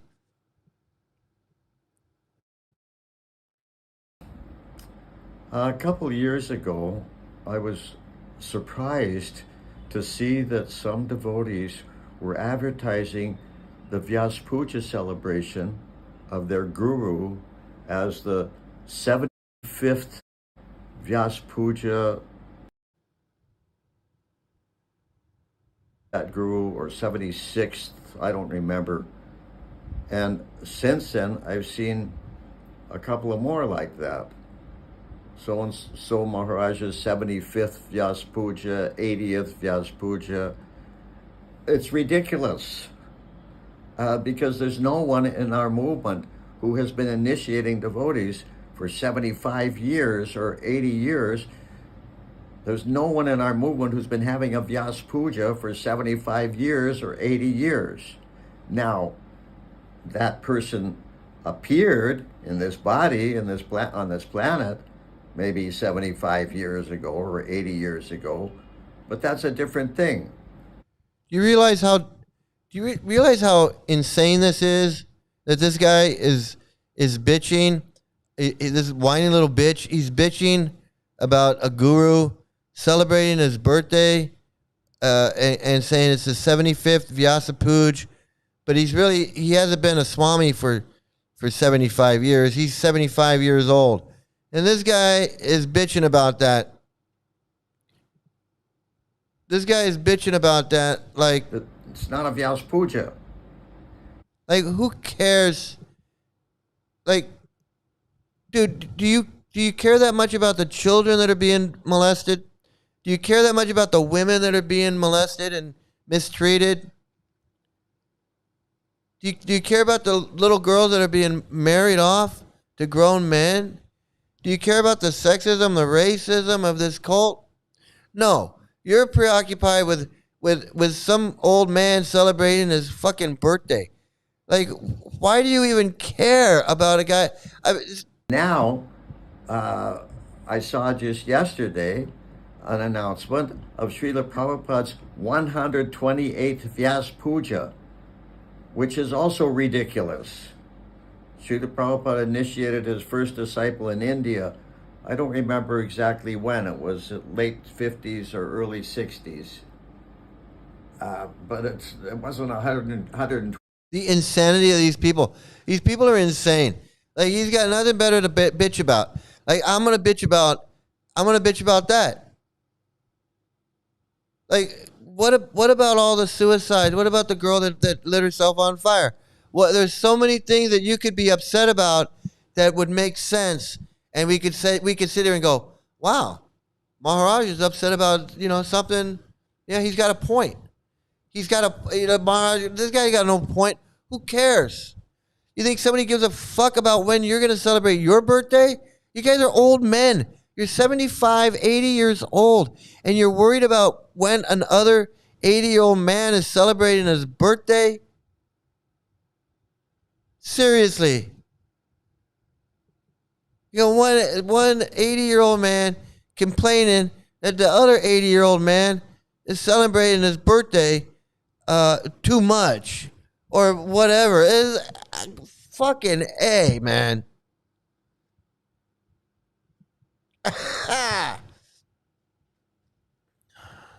Okay, I think I'm gonna do one more because I'm burning up in here. It is hot. It's hot. It's hot. It's hot. I'm gonna do one more video. Let me see. Let me get to one of these new ones. Let's see. Ooh, what is this? Oh, Paramadwaiti Swami is at it again. This is from Tim. Tim sent this in just a couple days ago. Let's see what this is all about.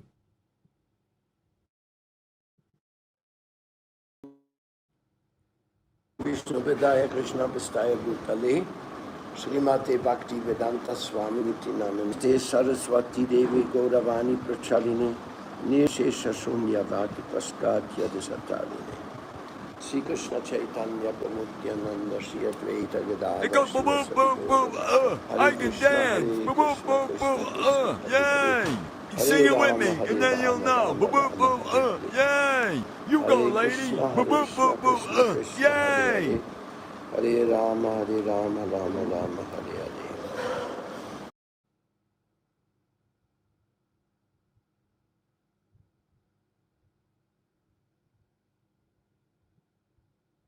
Loka Maheshwaram, he is in control of everything. There's nothing to be argued. Ő mindenek irányítója, és nincs érvelésnek helye. For a devotee, this is clear. That's a resolved issue. A bakta számára ez teljesen egyértelmű, ez egy You keep using the word. I don't think it means what you think it means. A mistake, immediately will say, excuse me, oh, I will make my things right now. És hogyha a bakta hibázik, akkor azonnal elnézést kér, és helyreigazítja azt.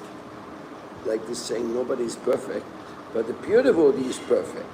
Senki sem tökéletes, kivéve a tiszta baktát. But nobody will say that he's a pure devotee. Egyik bakta sem fogja önmagára azt mondani, tiszta bakta. One of the last words Atulananda Acharya said is, I'm not a guru. Atulananda Acharya egyik utolsó szava az volt, hogy én nem vagyok guru. Such bullshit. These guys are such bullshit artists. That's what I'm saying. They've had thousands of years to refine this bullshit, this manipulation, this coercion, manipulation, this mind control, this brainwashing. You call it what you want. Exactly what we saw with this Gaurahari guy. They all do it, and they all learn it. They all learn it from Prabhupada. They learn it from each other. They're no different than Jim Jones, Charlie Manson, friggin' Reverend Moon. It's all the same. They've had thousands of years of working this shit, refining it, knowing exactly what to say. Vaishnav Aparad, Yamadutas, material life, spiritual life, 3 modes of material nature. All that shit, like I said, it's like an engine, like a fine-tuned engine just running at this ring. This is like, and that shit gets in. You get involved in that,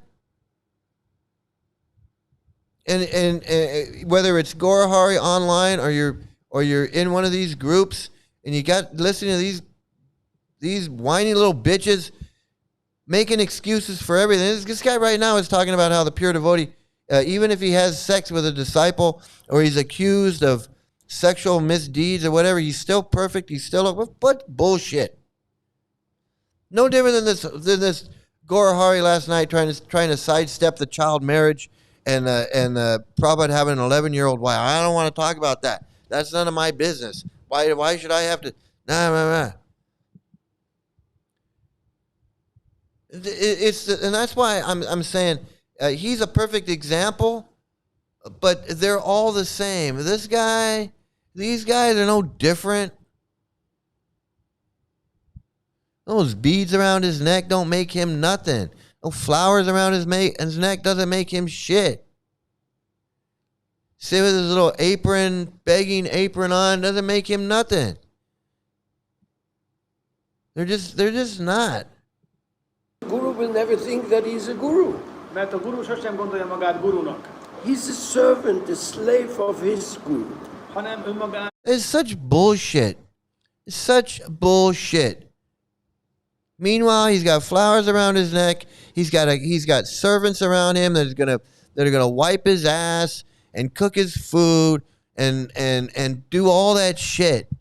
And all this. Oh, he doesn't think of himself as a guru. Fuck, he doesn't. The fuck he doesn't. Guruja szolgájának tekinti. Because Krishna's sweet will for him is everything. Hiszen számára Krishna édes akarata jelent mindent. Therefore there's no competition between gurus. Éppen ezért a guruk között nincs versengés. Because they all work for the same Supreme Lord, Supreme Controller. Hiszen ugyanannak a legfelsőbb úrnak dolgoznak, vagy even though they may take care of different areas. Lehet, hogy különféle területeken tevékenykednek. And then comes Suridam Sarvabhutanam, that Supreme Lord. What in God's holy name are you blathering about? Again, they just talk and talk, and they never say anything. And we were we were right there. We were right there listening to this shit and going, "Wow, great lecture! Wow, that was such a good lie." He's such a liar. It's such bullshit. That's why I'm saying they're all con artists, scammers. He thinks he's a guru, and he wants to be worshipped just like everybody else. Just like all of them do. Yeah, I've seen James Randi. Yeah, yeah, absolutely. Absolutely, I agree with you 100%. Absolutely, I agree with you 100%, man. I'm the James Randi. I'm the James Randi of YouTube, man.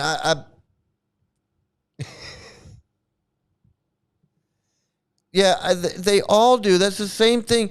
That's the exact same thing that Gaurahari was doing last night. He was trying to tell Queen, "Well, no, I'm not a guru. I'm just teacher. I'm just a teacher."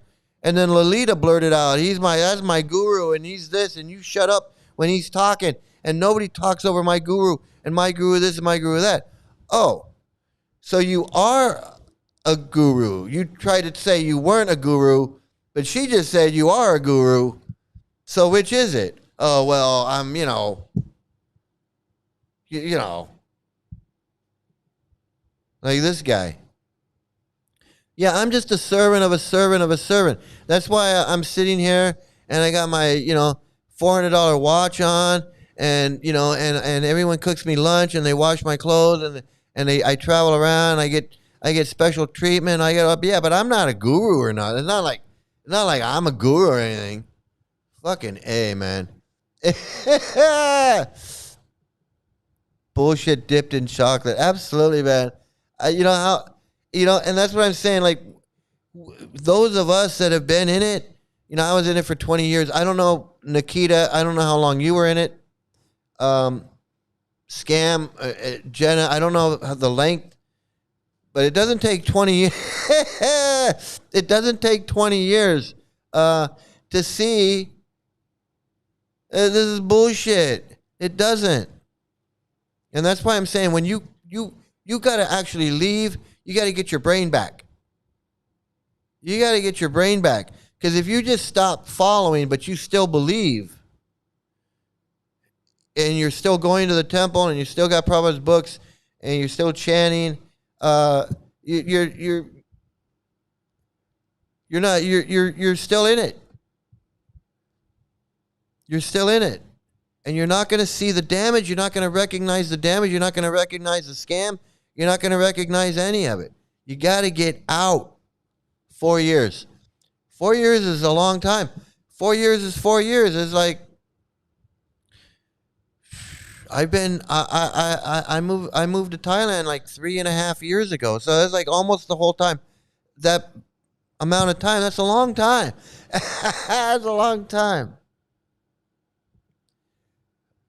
Prabhu Drag got Gora Hoodie triggered. Yeah, it's not Prabhupada didn't get him triggered. I'm gonna tell you right now.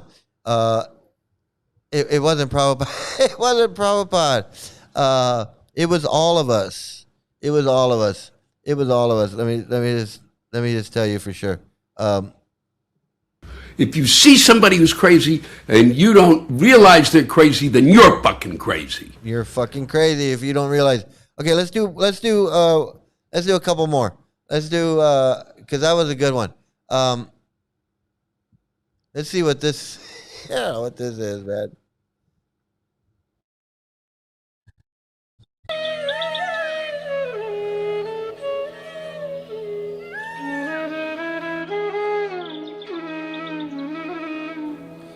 I'll just stop it right there and I'll just say don't do it. Don't do bhakti. That's it. Just don't do it. Just don't do it. My parents have some dream to retire in India when my brother is out of school. Yeah, I got over that dream. I got over that dream, man. I had that dream.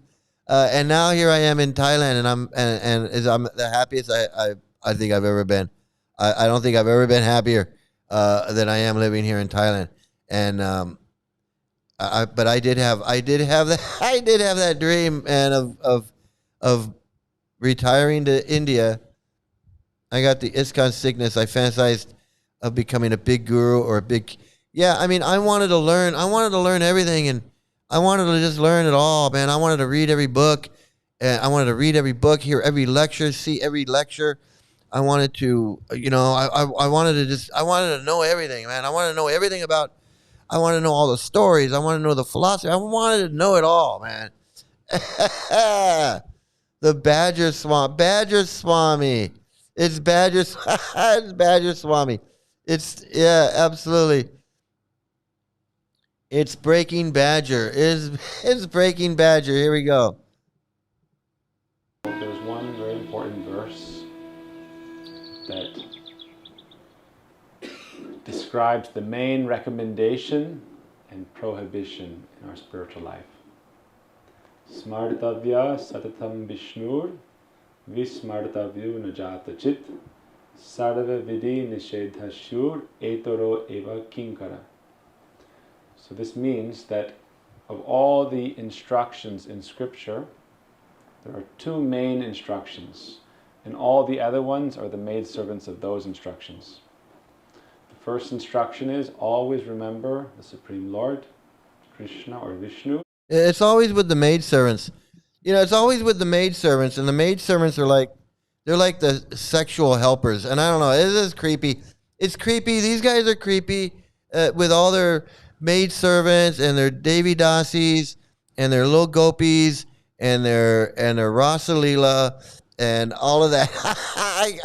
I'm just saying. I gotta. I mean, look at this guy. I mean, what do you want? But it really is, man. I was in it kinda, not like in between worlds though. I don't know what that means, but okay. I'm not giving you a hard time, but I don't know. I'm not sure what that means. But you were kinda in it, but not like in between worlds though. Okay. He's a young sannyasi. He's barely 40 or late 30s. He gonna fall down. He ain't gonna make it. I guarantee it. I mean, I might not be around to see it, but he might be like a Trivikram. 85. He's having sex with a 20-year-old. But he's definitely gonna fall down. It's so embarrassing when I think about my past when I used to worship Prabhupada. How to deal with this embarrassment, Mike? You gotta just accept it. I do. You just gotta accept it. I do. I embrace it. I embrace it. I say, yeah, I did it. I worshiped Prabhupada. I'd sit there. I had a life-size murti of Prabhupada in my apartment. We had a life-size cutout of Prabhupada standing there. So I had two life-size Prabhupads in my apartment. My apartment was like a little Ritvik temple. I had framed posters of Prabhupada, that one of Prabhupada sitting there. on the wall. I had. I mean, I was a Ritvik. I was initiated by Prabhupada, or I was a Ritvik devotee. So I was as stupid as fuck. I was as stupid as fuck. I remember one time we had to sit there. It was Prabhupada's appearance day, and we had our own little Ritvik thing, and we're all sitting there. It was like me and Yashoda and Vadiraj's son, Naranarayan, I guess, and Rupa Manjari, and I don't even remember who else. It was a full house though. And we're all sitting there, and they start in with this. Okay, we're all gonna say something to Prabhupada, and I was like, oh shit. I was like, oh shit, man. Because I wasn't a comedian or anything. I wasn't like in this public speaking or anything. And they start going around, and everybody is saying something to Prabhupada. They're like, oh, Prabhupada, I'm so fallen, and I want to thank you for being my spiritual master and giving me Krishna Prem in my heart. And I just want to, distribute your books and serve you life after life and life. And everybody's going around and they're saying something. And they get to me and they're like, Sri Mukunda, say something to Prabhupada. And I was just like, oh God. I was just like, and I think that may have been the first little crack where I was like, I don't want to do this. But I did it. And I was like, oh, Prabhupada, oh, you're so merciful, and I'm so fallen, and you this and that, and oh my, and I, like in 1 minute, I just said like, oh, thank you, Prabhupada, I'm so bad, and it was over, and I didn't like it. I didn't like being put on the spot. I didn't like being put on the spot like that. It bothered me. I didn't like that at all. It was so embarrassing, though. It was so embarrassing. Poor man is 39 years old and wasting the best years of his life, like me. I joined when I was 31. And I left when I joined when I was 31. I left when I was 51. The 20 years. Those were some good years I spent in there. Years when I could have been pursuing so much. And they just sucked the life right out of me. I didn't want to do anything. All I wanted to do was have a job.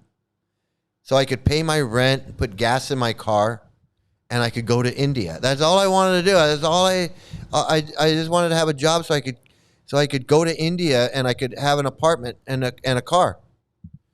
Other than I didn't give a shit about doing comedy. I didn't give a shit about writing. I didn't give a shit about artwork. I didn't give a shit about anything that I used to like to do. Once I got into Hare Krishna, I just fucking wasted 20 years. Should I show your streams to my parents? Absolutely. I think you should show your streams to everybody. My streams to everybody. I think you should. I think you should ease them into it. I think you should ease them into it and say, hey, you should check out this guy. He was in it for 20 years. He was hanging around Yashodanandan. You remember Yashodanandan? And they'll go, yeah, I remember Yashodanandan and Guru Kripa. Yeah, I remember them. Yeah, well, this guy, he was with Yashoda for 12 years. He's got a podcast. He talks about Hare Krishna now. I think he's really cool. And then just turn it on. And then just turn it on. I had the hardest time writing Vyasa Puja offerings. Yeah, I didn't like that. I didn't like them springing that shit on me. I didn't like it at all. Let's see if we get one more. What? Okay, we're gonna do. Let's see what. This is another one from Tim. Let's see what we got here. Devotees and friends, we warmly welcome you to our 6th annual Katuri Kirtan Festival, Bhakti Yoga Retreat, and Kids Camp from August 17th to the 23rd. Your contributions help make this festival possible. Bringing devotees. Anything that says anything to do with kids, anything that has to do with kids, just run the other way. Don't take your kids to any kind of Krishna festival, program, camp, dinner, weekend. Just keep your kids away. I'm not joking. Hare Krishnas are the last place you want to take your kids.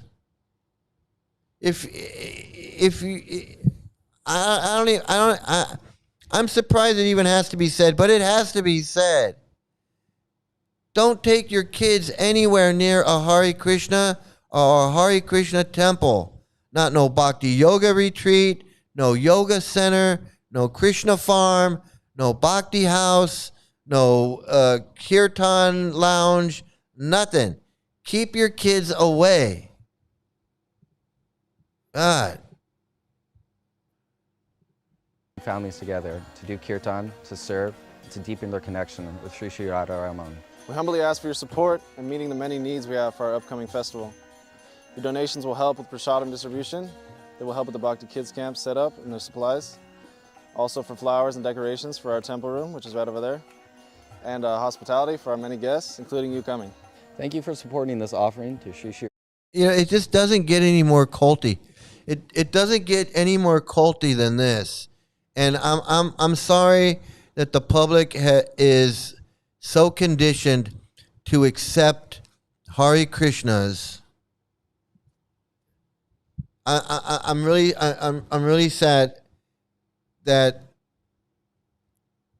society has accepted the Hare Krishnas as just a wacky religion, and it's not. They don't consider it a dangerous cult, and it is really sad. And let me just show you this.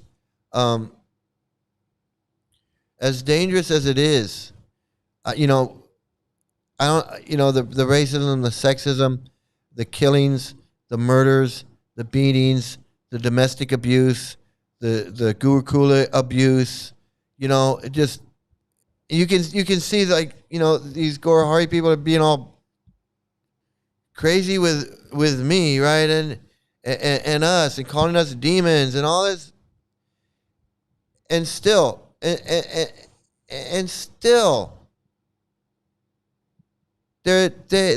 allowed to just do their thing like they're saints, like they're not a cult. This is nothing more culty than a bunch of wackos with shaved heads. Look at this. Wackos in robes, shaved heads, running around, doing this shit. There's nothing more culty than that. But for some reason, ISKCON and these freaks get a pass. They get to be fucking wackos and have their parades and their festivals, and no one bats an eye. And no one seems to know or care that they're friggin' pedophiles and racist and sexist and child marriage and gurus molesting little kids and 80-year-old gurus with their 30-year-old disciples ruining their lives. Little kids growing up in the school that end up abused and committing suicide. All of this stuff. Like, I don't know, is it me? Is it me? Has the whole world gone crazy? Has the whole world... Has the whole world gone crazy? Am I the only one around here who gives a shit about the rules? I mean, all this shit that we talk about, and it's such a cult. It's so culty. All the harm, all the violence, all the victims, all of that,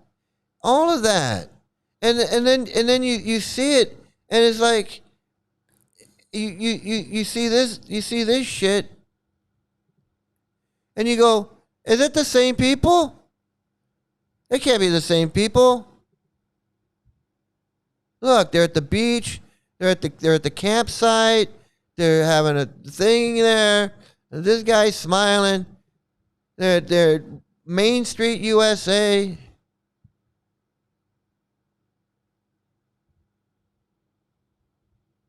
Absolutely, man. Has the whole world gone fucking crazy? Has the whole world gone crazy? Am I the only one around here who gives a shit about the rules?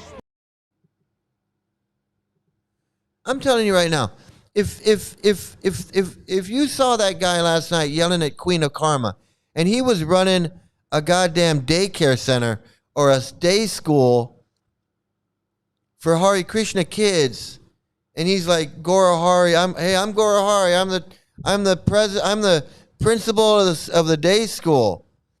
And you start talking to him and he starts acting like that. You gonna put your kid in that school?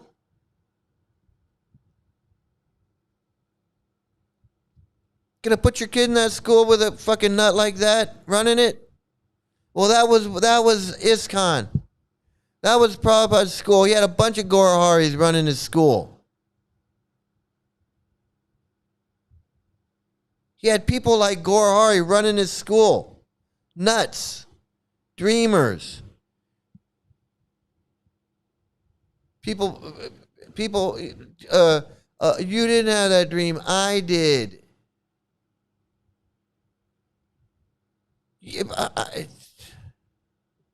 Just walk away. There has been too much violence, too much pain. Just walk away, and there will be an end to the horror. Just walk away.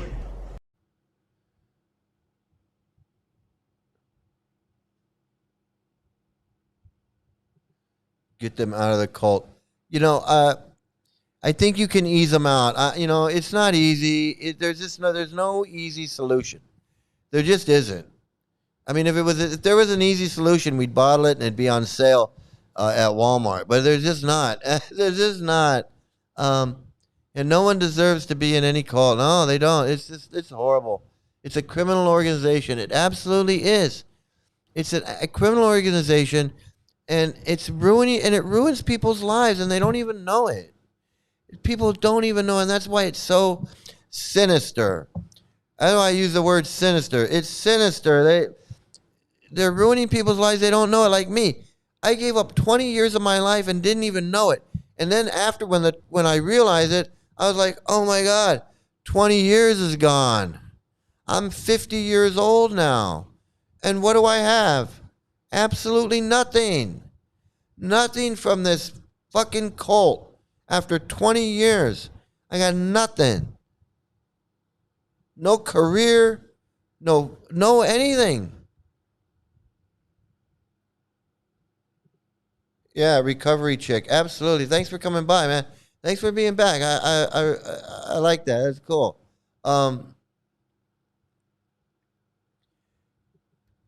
Fanatical devotion to Krishna and ISKCON leadership is like how Kim Jong-un is treated as a god in North Korea. Absolutely. I agree 100%. These people will die for this Gaurahari. They'll die for him. Freddie and Lolita would lay down their lives for him. If he said, you know what, you need to go do this or that and whatever, and they said, well, it's kind of dangerous. It's kind of dangerous, you know, something might happen. And they would be like, we don't care. Just like that Houdini.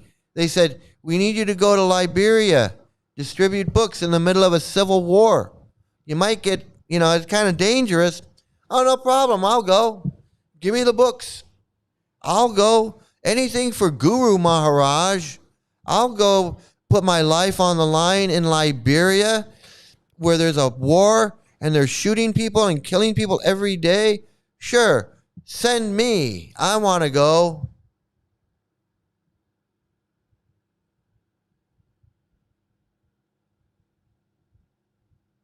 You can't tell me that this shit doesn't harm people when you got Freddie and Hot Lips ready to fucking break into tears because somebody's offending their guru and they're gonna go cry.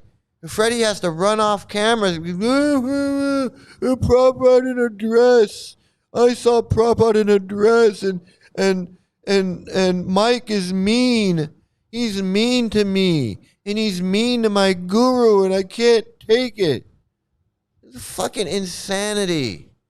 Fucking sanity. Just as insane as me sitting there talking to a statue of Prabhupada going, oh, Prabhupada, thank you for coming and translating these books, and I just want to sell your books, and I want to... fucking incredible. Oh, he had a dream that Prabhupada made him a guru. He had a dream Prabhupada made him a guru. Where is it?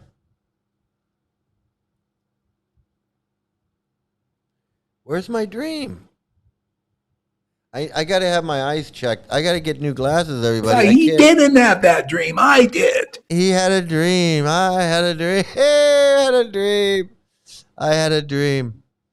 Okay. Okay, I'm going to do one more. I'm going to do one more, guys. One more.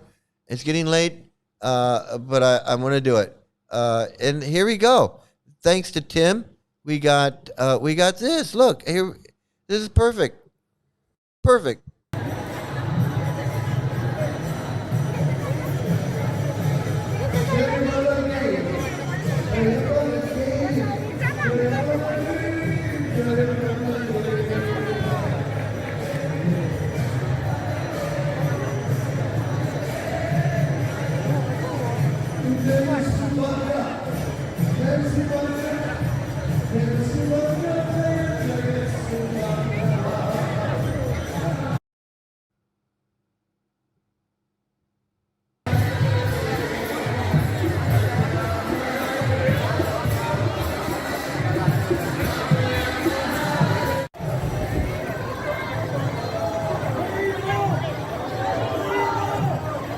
You know, I would love to see. I would love to see people down there with signs that say, you know, a pedophile parade, pedo cult parade. Please don't disturb the pedophile parade. Something to let the public know that these are a bunch of pedophiles. That there's child marriage in their books, pedophilia in their books. There's no pedophilia in the books. Oh, I don't know, but what about Ramananda Roy rubbing his hands over those two little naked girls, cleansing their entire bodies with his bare hands? That sounds pretty creepy to me. And I don't know, maybe it doesn't sound creepy to you, but you must be a brainwashed friggin' cult member. Because any book, story about a grown man who's bathing two little girls that are not his, bathing two little girls, naked girls, sounds like sexual, sounds like a child sexual abuse to me. I'm sorry, it just does.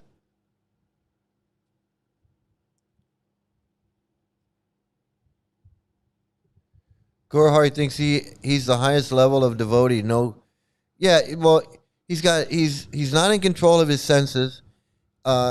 He's not humble. He's not humbler than a blade of grass. He's not more tolerant than a tree. He's none of that. He doesn't have a pure vision. He can't see past, present, and future. He can't absorb sins. He can't do anything that the scriptures say that a guru can do. He's just a big whiny little bitch. He's just a whiny little bitch. It kills people. It kills people. It harms people. It kills people. It molests people. It does everything. I mean, seriously. Yeah, I got it off of the Reddit. I got it off of the Reddit page, and I said, you know what? Let me use that. That's pretty good. Well, you know, I guess that's a start. You know, that's a start, and I'm being serious. That's a start. And as long as you keep the similarities and focus, and then you can just build on that. You know, you can just, you know, yeah, you agree about vaccines, whether you're for them or against them. I don't know. I don't care. And keep that you agree. And then you can slowly add in other stuff that you can get them to agree. Just like that lady was saying. Just like the lady was saying, where'd she go? I think she's gone. Anyway, you do like that. Yeah, this lady. Just like this lady was saying. You ask questions, and you little by little, you get them to you get them to agree. You get them to agree. Hey, Nikita, it was nice to meet you. Come back. Please like, share, and subscribe, man. I'd love to have you come back. You add a lot to the story. to the stream. We're a big group here. We like the feedback. Unga, Brokeback Freddy. Yeah, absolutely. You're gonna send my stream into the Mayapur.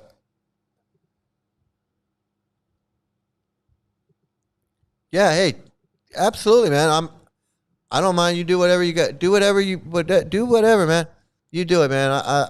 I support you 100%.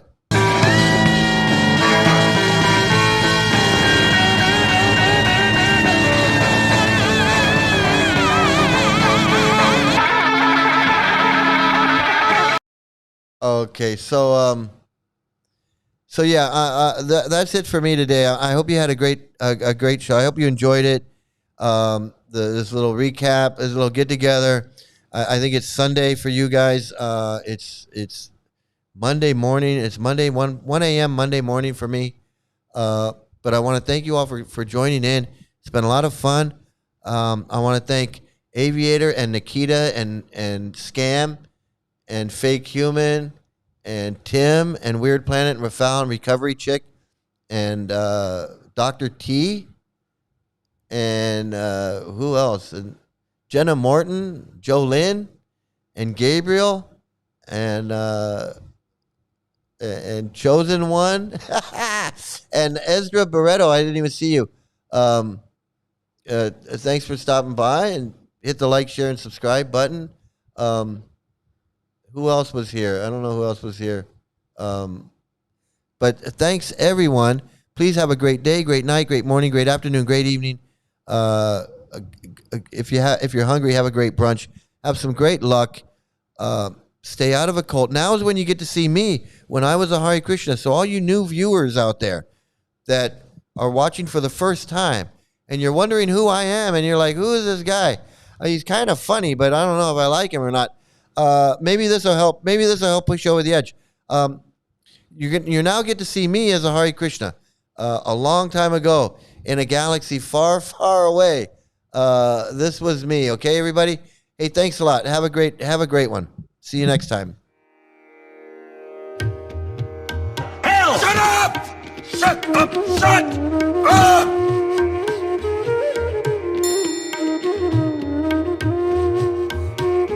I'm smart, not like everybody says. Like, dumb, I'm smart, and I want respect. You're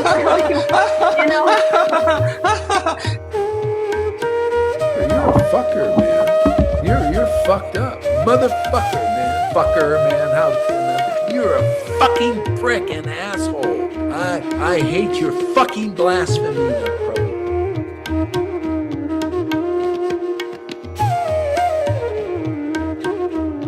Are we clear? Yes, sir. Are we clear? Just walk away. There has been too much violence, too much pain. Just walk away, and there will be an end to the horror. Just walk away. If you see somebody who's crazy and you don't realize they're crazy, then you're fucking crazy.